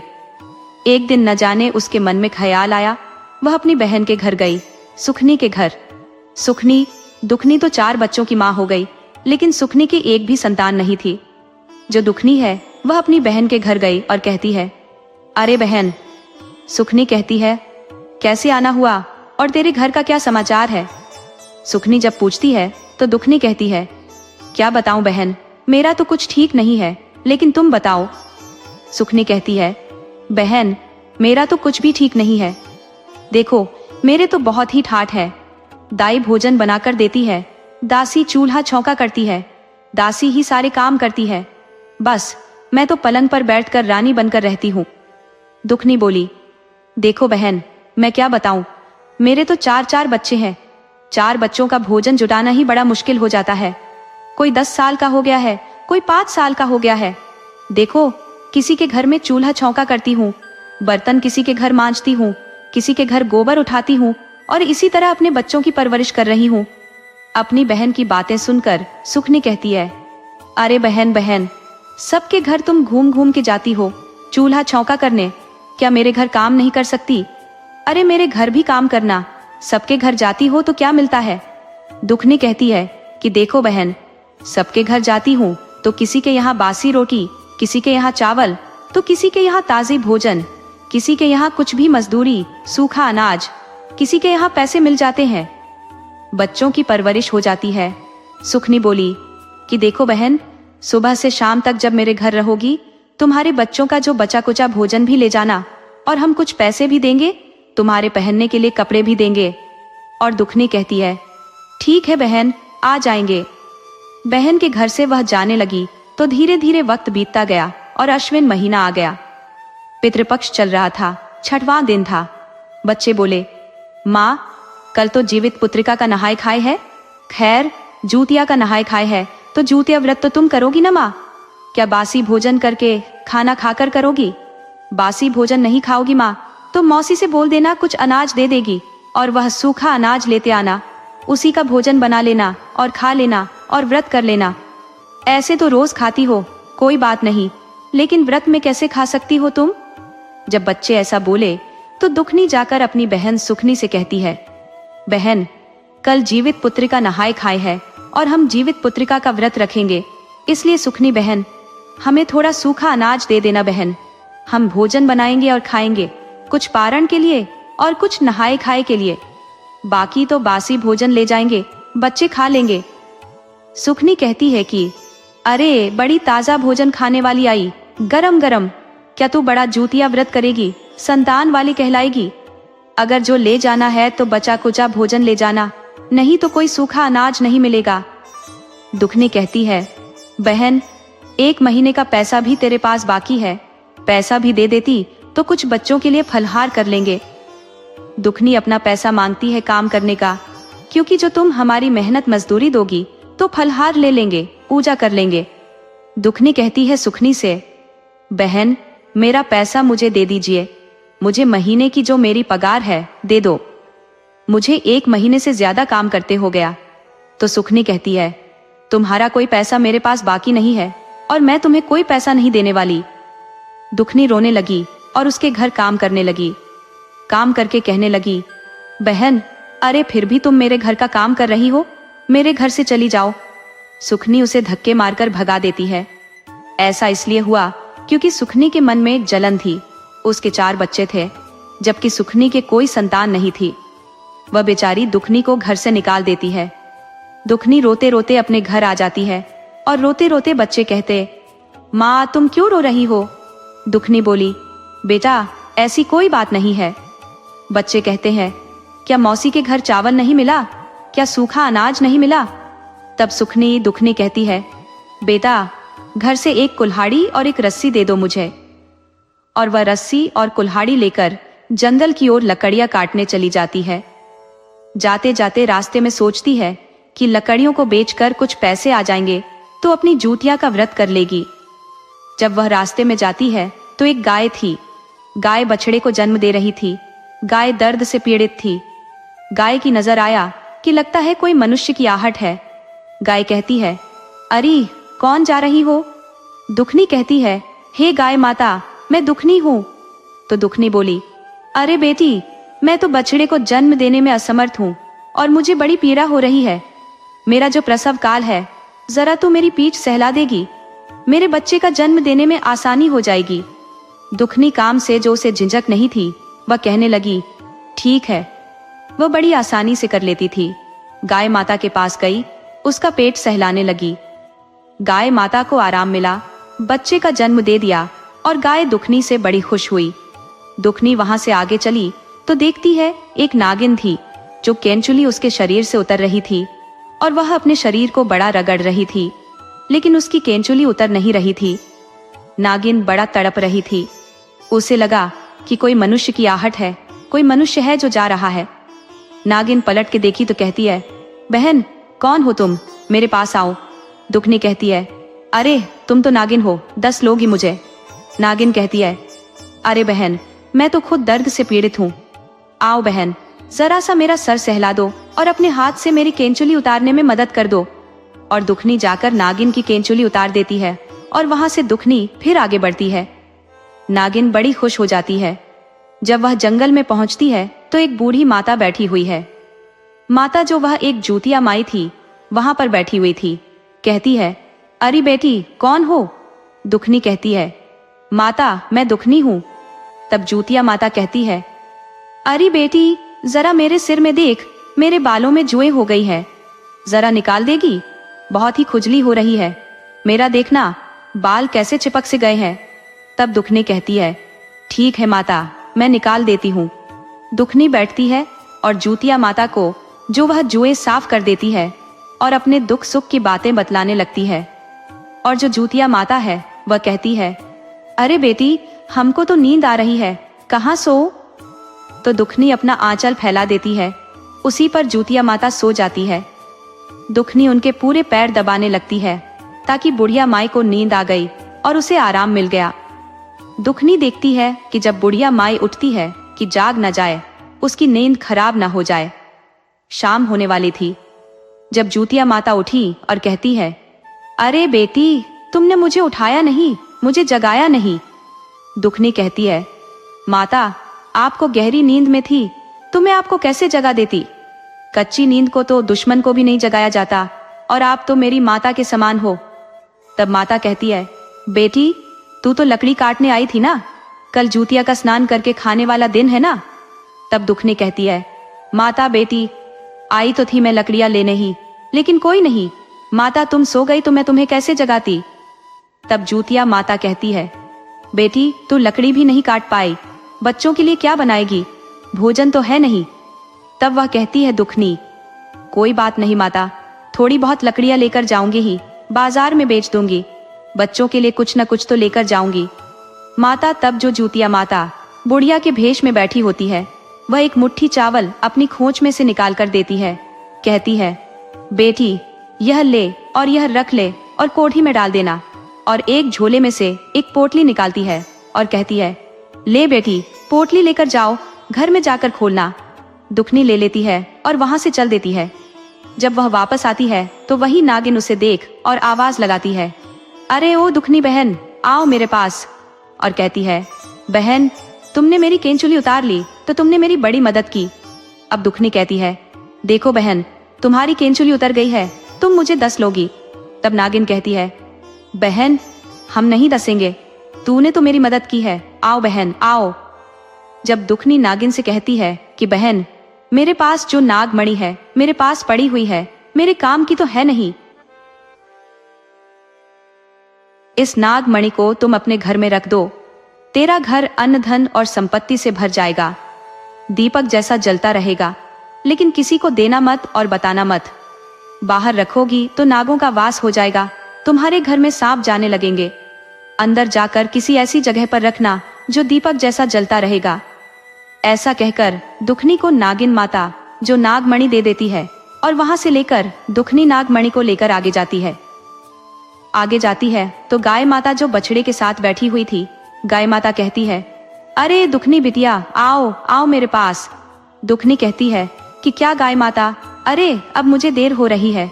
तब गाय माता कहती है, अरे बिटिया मेरा तो बछड़ा जन्म देने में इतनी मदद की हो तुम, अब हम इस जंगल में रहकर क्या करेंगे?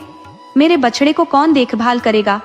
कोई सियार आएगा, शेर बिलाड़ आएगा, मेरे बछड़े को खा जाएगा, हम तो तड़प तड़प के मर जाएंगे।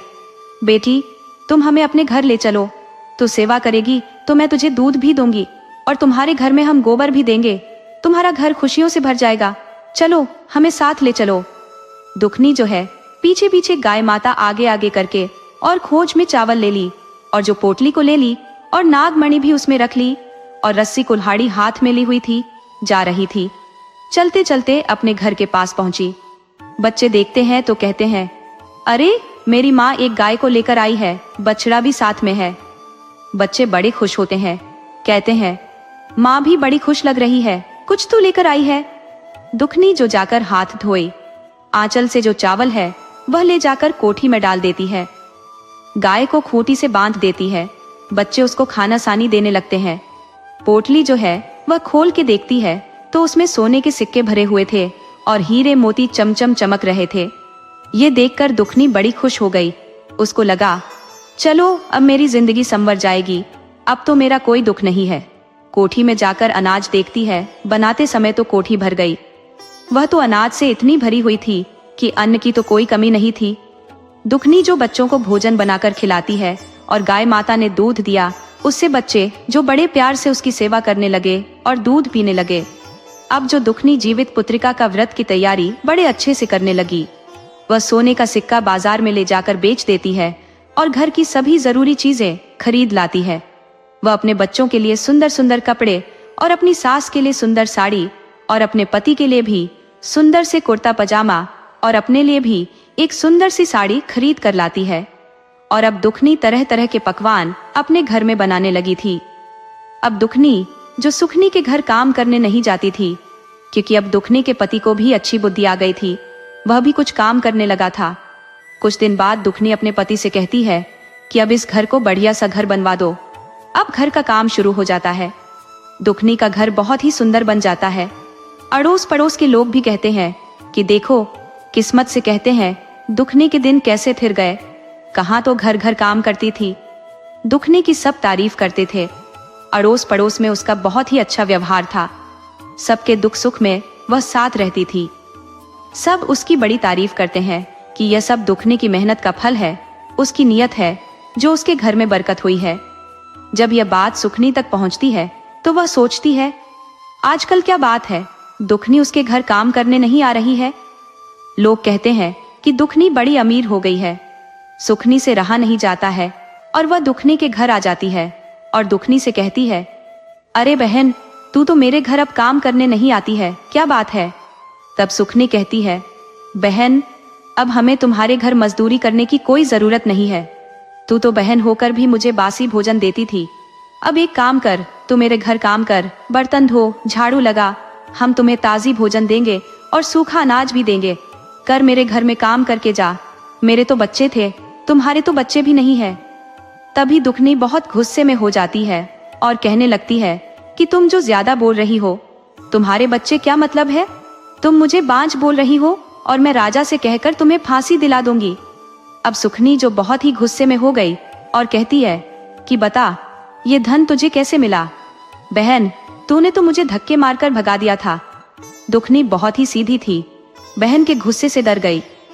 कहने लगी कि बहन, तूने धक्के मारकर मुझे निकाल दिया, लेकिन जितवा भगवान की कृपा से सब तुम्हारे घर से अपने घर आ गए हम।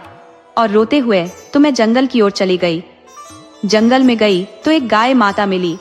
मैं उसकी सेवा की। एक नागरानी थी, उसकी भी मैंने सेवा की। उसकी केंचुली उतार दी।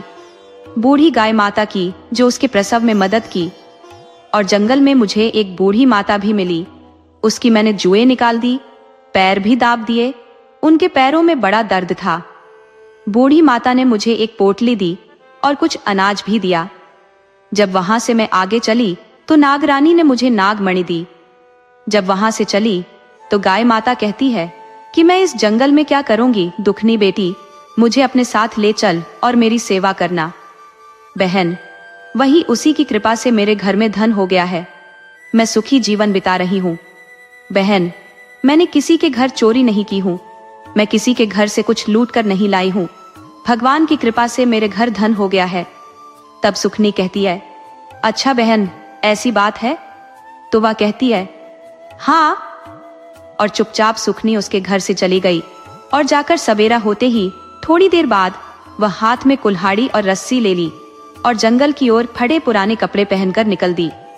अब भगवान सोचते हैं, जितवा भगवान की, इसे तो इसकी करने का जो न फल मिलना ही है। पूजा पाठ भक्ति तो कुछ करती नहीं है, और देखो कैसे उसकी दौलत को देखकर चिढ़क है।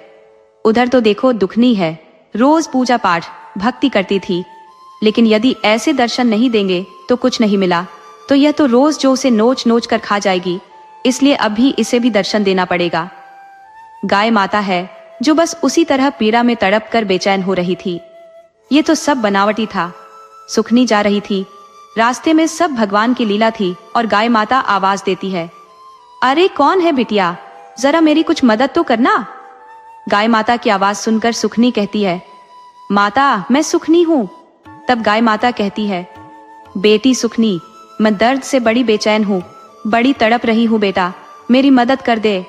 बेचारी सुखनी भला अमीर घराने की बहू थी। वह कहने लगी, उसे तो बड़ा घमंड था अपने घर में धन दौलत का। कहती है कि मैं बड़े घर की बहू हूँ और मैं तुम्हारी क्या मदद कर सकती हूँ।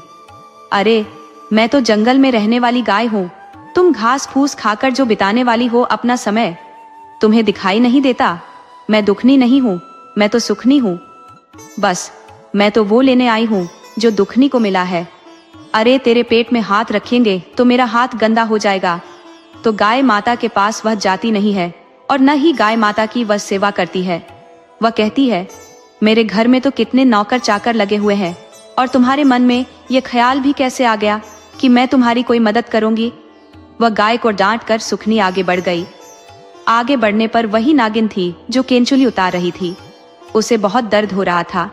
वह कहती है, अरे कौन है। सुखनी कहती है कि नागरानी, मैं दुखनी की बहन हूँ और सुखनी मेरा नाम है।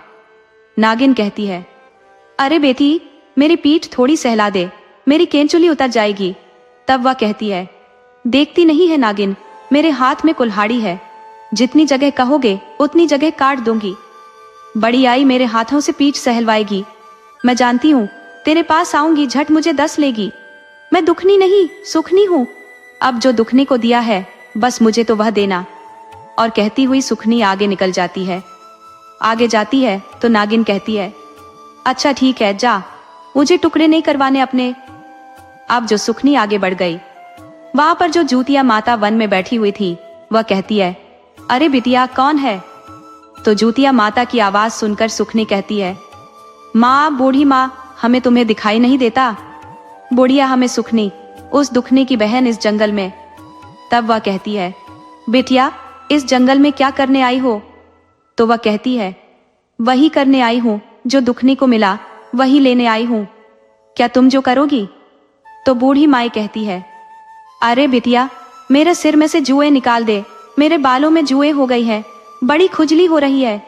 तब सुखनी कहती है, अरे बुढ़िया देखने में तू कितनी बदसूरत, कितनी गंदी लग रही है, मक्खियां भिनभिना रही है, तो कहती है कि मैं तेरे सिर से जुएं निकाल दूं, तेरे बाल खींच खींच कर पूरा तुझे जमीन पर पटक पटक कर मारूंगी और यहीं पर तेरी सारी जुएं निकल जाएंगी। दुखनी को जो दिया है बस हमें दे दो, हमें घर जाने की जल्दी है। पता नहीं है हम कितने बड़े घर की बहू हैं, हमारे आगे पीछे नौकर चाकर घूमते हैं और हम तेरी जो सफाई करेंगे तेरी जुएं देखेंगे। तो जो जूतिया माता कहती है, बेजी चलो ठीक है।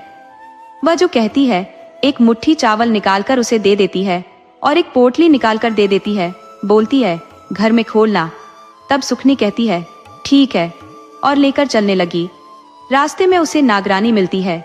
नागरानी अपनी फुफकार लगाकर उसे काटने के लिए दौड़ती है, लेकिन सुखनी डर जाती है। नागिन की फुफकार से वह भागने लगती है। आगे गाय अपने सींगों से उसे मारने को दौड़ती है कि तुझे मैं दूंगी जो दुखनी को दिया। वह गाय से भी अपनी जान बचाकर भागती है और आगे जाकर एक गड्ढे में गिर जाती है। उसके हाथ पांव छिल गए थे, माथे पर चोट लग गई थी।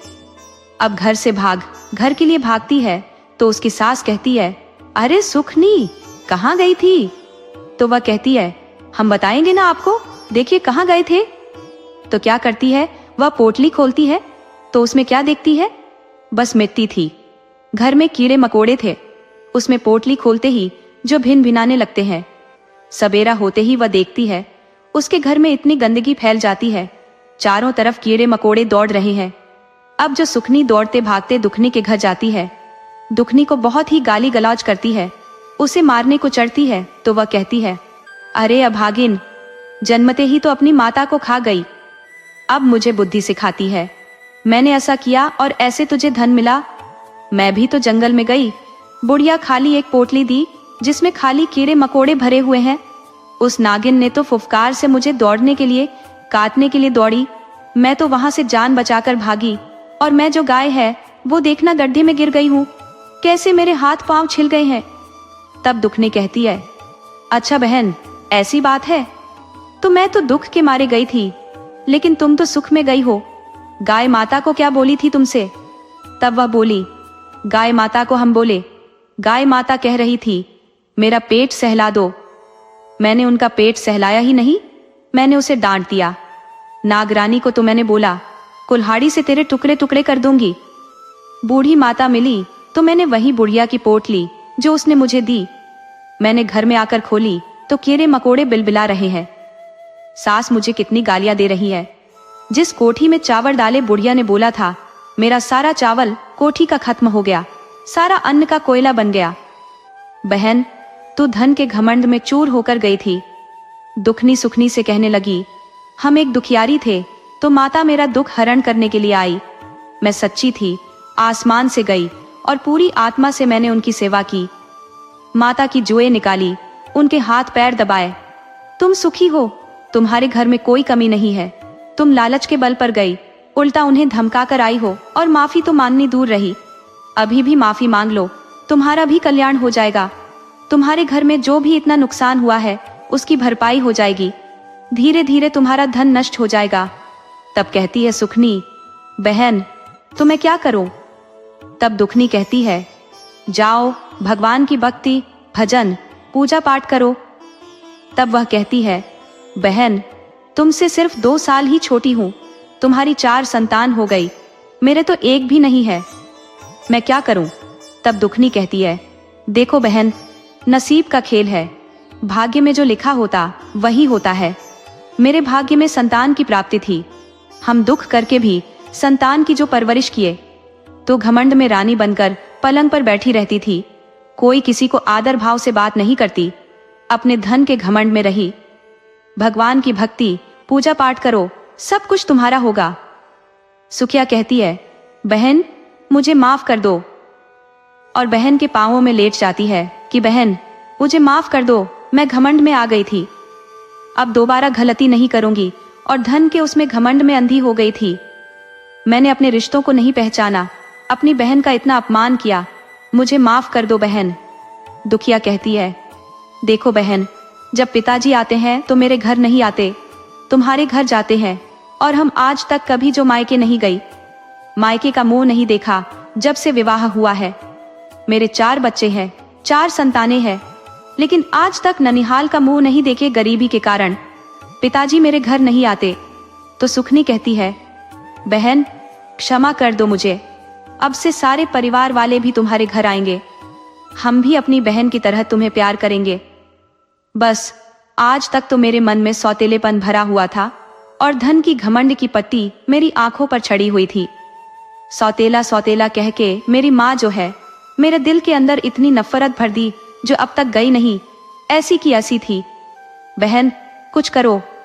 कहती है, देखो बहन, दुखनी कहती है, संतान की प्राप्ति के लिए तो तुम्हें जूतिया का व्रत करो, उनका उपवास करो, और अपने अभी जो पितृपक्ष चल रहा है 2-4 दिन के बाद हम स्नान करने जाएंगे, नहाए खाए तुम भी चलना। तब दुखनी सुखनी कहती है, ठीक है बहन, मैं भी चलती हूँ। स्नान करके दुखनी सुखनी दोनों नहाए खाए अष्टमी व्रत करती है, उपवास करती है, जूतिया व्रत करती है। नवमी के दिन नियम अनुसार पालन करती है। जितवा भगवान उसकी भी पुकार सुन लेते हैं और उसे भी संतान से उसकी गोद भर देते हैं। अब उसकी गर्भ में भी संतान आ जाती है। धीरे धीरे 9वां महीना पूरा हो गया। 9 महीने 9 दिन और 9 घंटे के बाद सुखनी के भी एक संतान जन्म लेती है। अब सुखनी जो बड़ी खुश थी, सबसे पहले अपनी बहन दुखनी को बुलावा भेजती है अपने घर में कि उसके बच्चे के कपड़े लेकर, बच्चे को लेकर सारे परिवार को छठी में बुलाए। दुखनी भी छठी में अपने सारे परिवार को लेकर जाती है। दुखनी के बारे में वह जो सबसे बताती है कि मेरी बहन है, मेरी माँ बचपन से ही सौतेला सौतेला कह के हम दोनों बहनों में फूट डाली थी।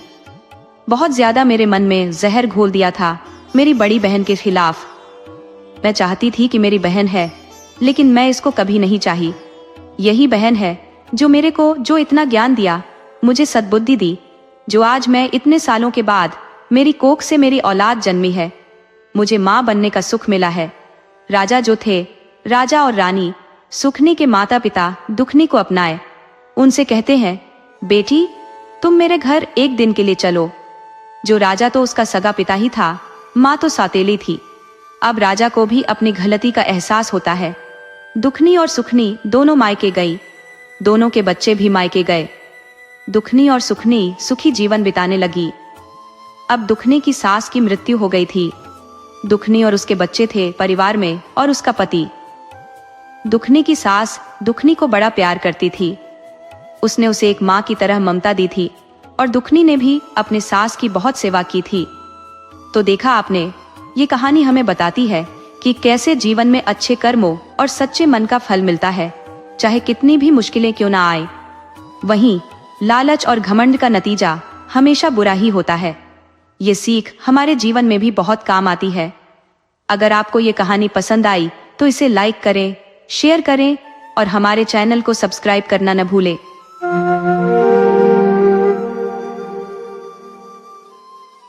राधे राधे मेरे प्यारे दोस्तों, आज हम आपको सुनाएंगे रक्षाबंधन की कहानी, घमंडी भाभी और भोली भाली ननद की कहानी। अगर आप हमारे चैनल पर नए हैं तो प्लीज हमारे चैनल को लाइक करें, सब्सक्राइब करें और शेयर करें। एक साहूकार था जिसके एक बेटा और एक बेटी थे। उसने अपने बेटे और बेटी में बहुत प्यार था और दोनों की शादी कर दी थी। बेटी की शादी को अभी ज्यादा दिन नहीं हुए थे। बेटी की शादी हो गई थी तो घर में बहू आ गई थी। वह पहले से ही अपनी ननद को पसंद नहीं करती थी और उसने धीरे धीरे घर का सारा लेन देन, खर्चा पानी सब अपने हाथ में कर लिया। वह अपने पति के सबके खिलाफ कान भरती रहती, खासकर अपनी ननद के खिलाफ। उसे अपनी ननद का मायके आना बिल्कुल भी अच्छा नहीं लगता था, इसलिए वह घर का खर्चा भी अपनी मर्जी से चलाती थी। साहूकार बूढ़ा हो रहा था और उसने सारा व्यापार अपने बेटे को सौंप दिया था, इसलिए वह भी कुछ नहीं बोलता था। साहूकार और उसकी पत्नी जैसे उसकी बड़ी बहू चलाती थी वैसे ही चलते, जैसे कहती वैसे ही करते, क्योंकि उसका पति उसके काबू में था। अब सावन का महीना आया। साहूकार ने अपने बेटे से कहा, बेटा हमारी बेटी का पहला सावन है, तुम उसकी ससुराल जाओ और अपनी बहन को लिवा कर ले आओ। तभी बड़ी बहू ने बाप बेटे की बातें सुन ली और उसे अपने कमरे में लेकर चली गई। जब वह कमरे में गई तो अपने पति से कहने लगी, देखो जी, तुम्हारी बहन यहाँ आती है, मुझे अच्छा नहीं लगता। अब वह यहाँ आए तो यहाँ पर आकर उसका कितना खर्चा करना पड़ेगा। उसका भाई जो उसका पति था अपनी पत्नी से कहने लगा, देखो यह तो परंपरा है, तीज सावन का महीना शुरू हो गया है। तीज और रक्षाबंधन तो लड़की पहले अपने मायके में ही मनाती है। लेकिन जब उसकी पत्नी ने खर्चे का हवाला देते हुए और फिजूल खर्ची बताकर मना किया तो वह कहने लगा, अगर मैं जाने के लिए मना कर दूंगा तो पिताजी बहुत गुस्सा होंगे। इस पर वह घमंडी बहू बोली, देखो आप कोई भी बहाना बना दीजिए, आप बाहर जाइए और एक दिन बिताकर कहीं दूसरे दिन आ जाइए और कह देना कि बहन ने आने से मना कर दिया। अब साहूकार के बेटे को अपनी पत्नी की योजना सही लगी। अब वह अगले ही दिन बोला कि मैं बहन को लिवाने के लिए बहन की ससुराल जा रहा हूँ, और वह अपनी बहन की ससुराल नहीं जाकर अपनी ससुराल पहुँच गया। अपनी ससुराल में उसकी बड़ी आवो भगत हुई और एक रात बिताकर अगले दिन वह फिर अपने गांव की तरफ चल दिया। जब वह अपने घर पहुंचा तो साहूकार और साहूकारनी बड़ी बेसब्री से उसका और अपनी बेटी का इंतजार कर रहे थे। लेकिन जब उन्होंने देखा कि बेटा के साथ बेटी तो नहीं आई है तो साहूकार ने पूछा, हमारी बेटी तुम्हारे साथ क्यों नहीं आई है? तब उसने कहा, पिताजी मेरी बहन ने मेरे साथ आने से मना कर दिया, क्योंकि उसकी बहन का नाम राधा था, तो बोला कि राधा ने मेरे साथ आने से मना कर दिया। अब यह बात साहूकार को कुछ हजम नहीं हुई कि उसका भाई उसे लिवाने गया है। पहला सावन है और परंपरा तो यही चली आ रही है कि पहली तीज और रक्षाबंधन लड़की अपने मायके में मनाती है। तो उसने कुछ नहीं बोला ठीक है बेटा, और उसका जो बेटा था अपनी पत्नी के पास चला गया। वे सोचने लगे कि उनकी योजना कामयाब हो गई। वे दोनों बड़े खुश थे। अब साहूकार को यह अच्छा नहीं लग रहा था कि उसकी बेटी उसके पास पहला सावन बिताने नहीं आई, क्योंकि पहला सावन मनाने के लिए तो सबकी बेटियां आई हुई है और हमारी बेटी का तो पहला सावन है और वही नहीं आई। इसलिए साहूकार खुद ही अपनी बेटी की ससुराल के लिए चल दिया। चलते चलते वह अपनी बेटी के ससुराल पहुंच गया। अपने पिता को देखकर बेटी बहुत खुश हुई। उसने अपने पिता का खूब आदर सत्कार किया, अच्छे से बिठाया और बाप बेटी दोनों आपस में बातें करने लगे। बातों बातों में साहूकार ने कहा, बेटी, तुझसे बड़ा मिलने का मन था और इसलिए हम तुझे सावन मनाने के लिए लेने के लिए तेरा भाई आया था, लेकिन तूने आने से क्यों मना कर दिया? अब जो राधा थी वह अपने भाई और भाभी की चालाकियों को तो जानती थी। वह तो जानती थी कि भाभी तो उसको पसंद नहीं करती है, लेकिन वह इतना बड़ा झूठ बोलेंगे ये सुनकर उसे दुख तो हुआ, लेकिन वह सारी बात समझ गई। तब वह अपने पिता से कहने लगी, पिताजी, मेरी तबीयत खराब थी, इसलिए मैंने अपने भाई के साथ आने से मना कर दिया। अगर आप जोर देते हो तो मैं राखी वाले दिन रक्षाबंधन मनाने जरूर आ जाऊंगी। और यह कहकर पिता अपनी बेटी से विदा लेकर अपने गांव चल दिया। अब धीरे धीरे रक्षाबंधन का दिन भी आ गया। रक्षाबंधन का दिन आ गया, सब चारों तरफ रक्षाबंधन का त्योहार मनाया जाने लगा। राधा भी तैयार होकर अपने मायके चली गई।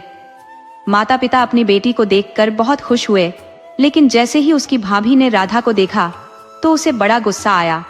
वह तो उसे देखकर जल भुन गई कि यह तो बिना बुलाए फिर भी आ गई, क्योंकि उसको मालूम नहीं था कि उसका ससुर भी उसे लिवाने के लिए गया था।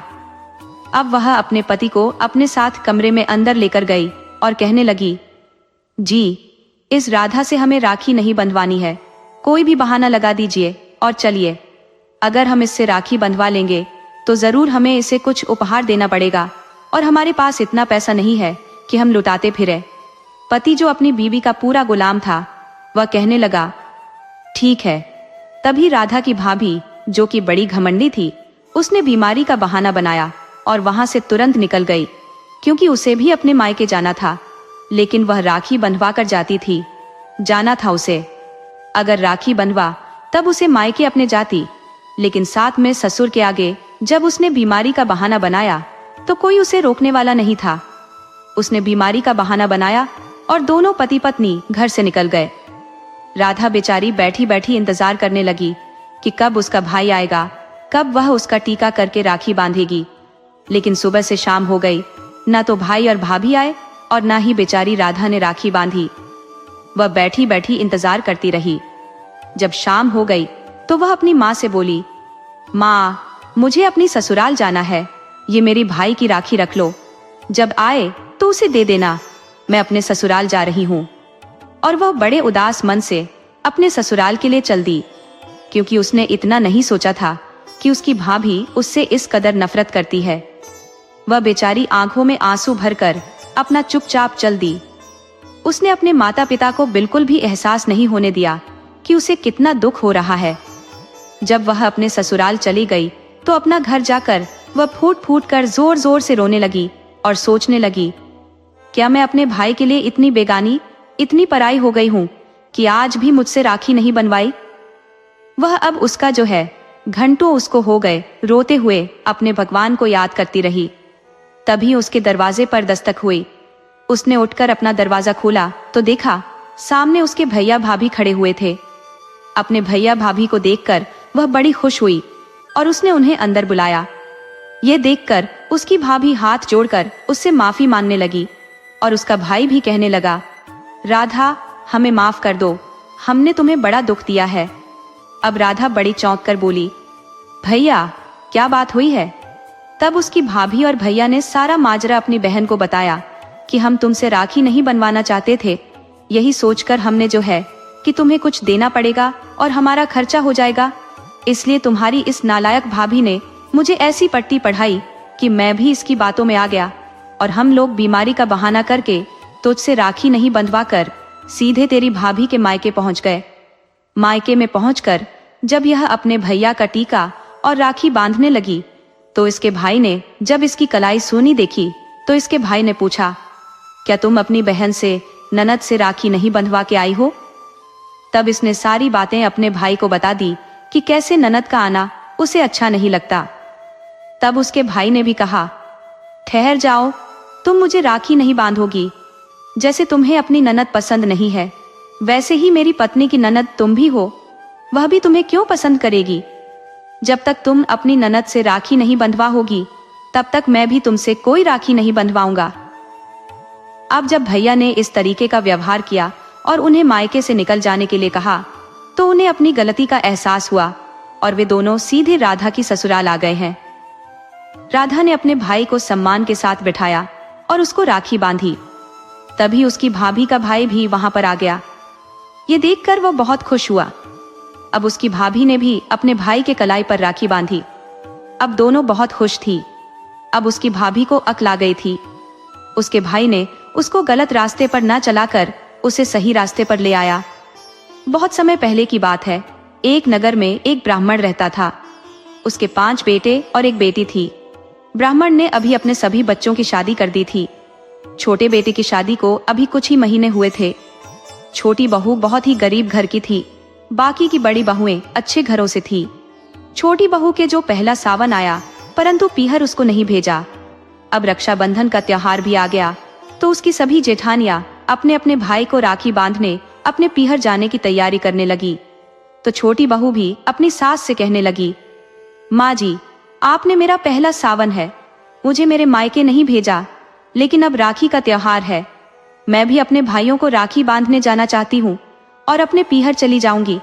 अगर आप मुझे आज्ञा दें तो।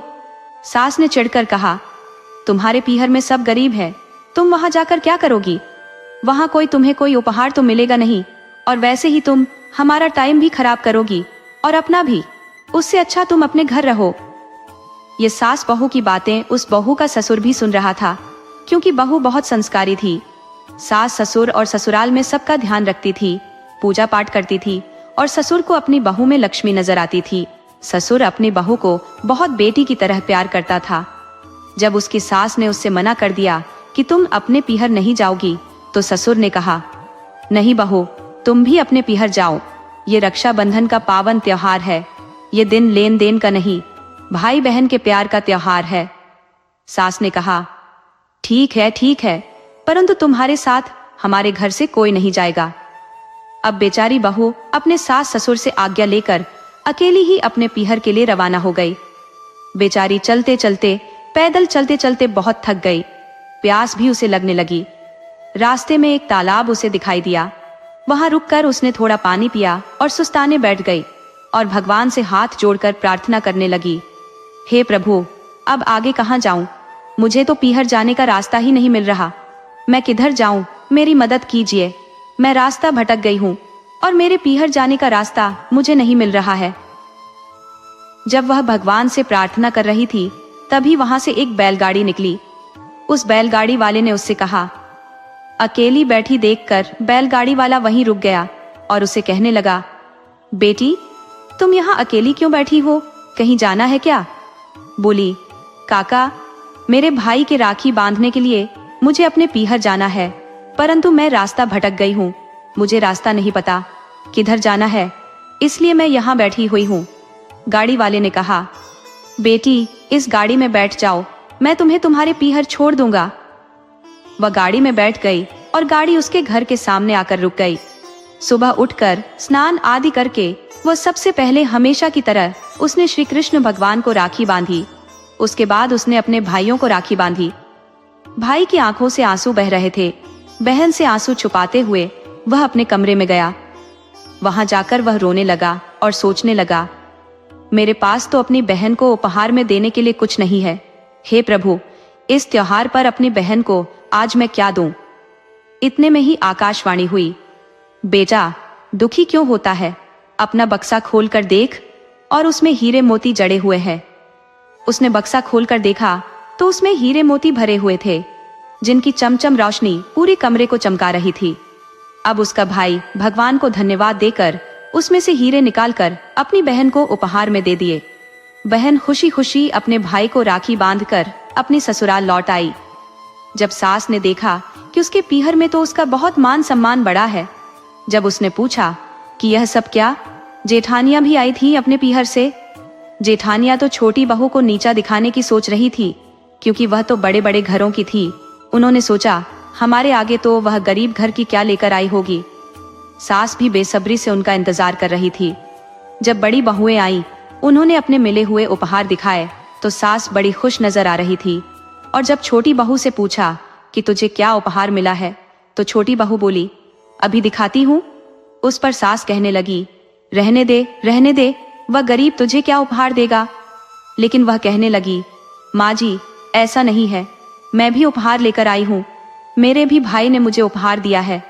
जब वह हीरे लेकर आई तो उसकी सास और जेठानियों की आंखें फटी की फटी रह गईं। वे कहने लगी, ये कैसे हो सकता है, तेरा भाई तो बिल्कुल गरीब है, उसके हीरे कहाँ से आ गए।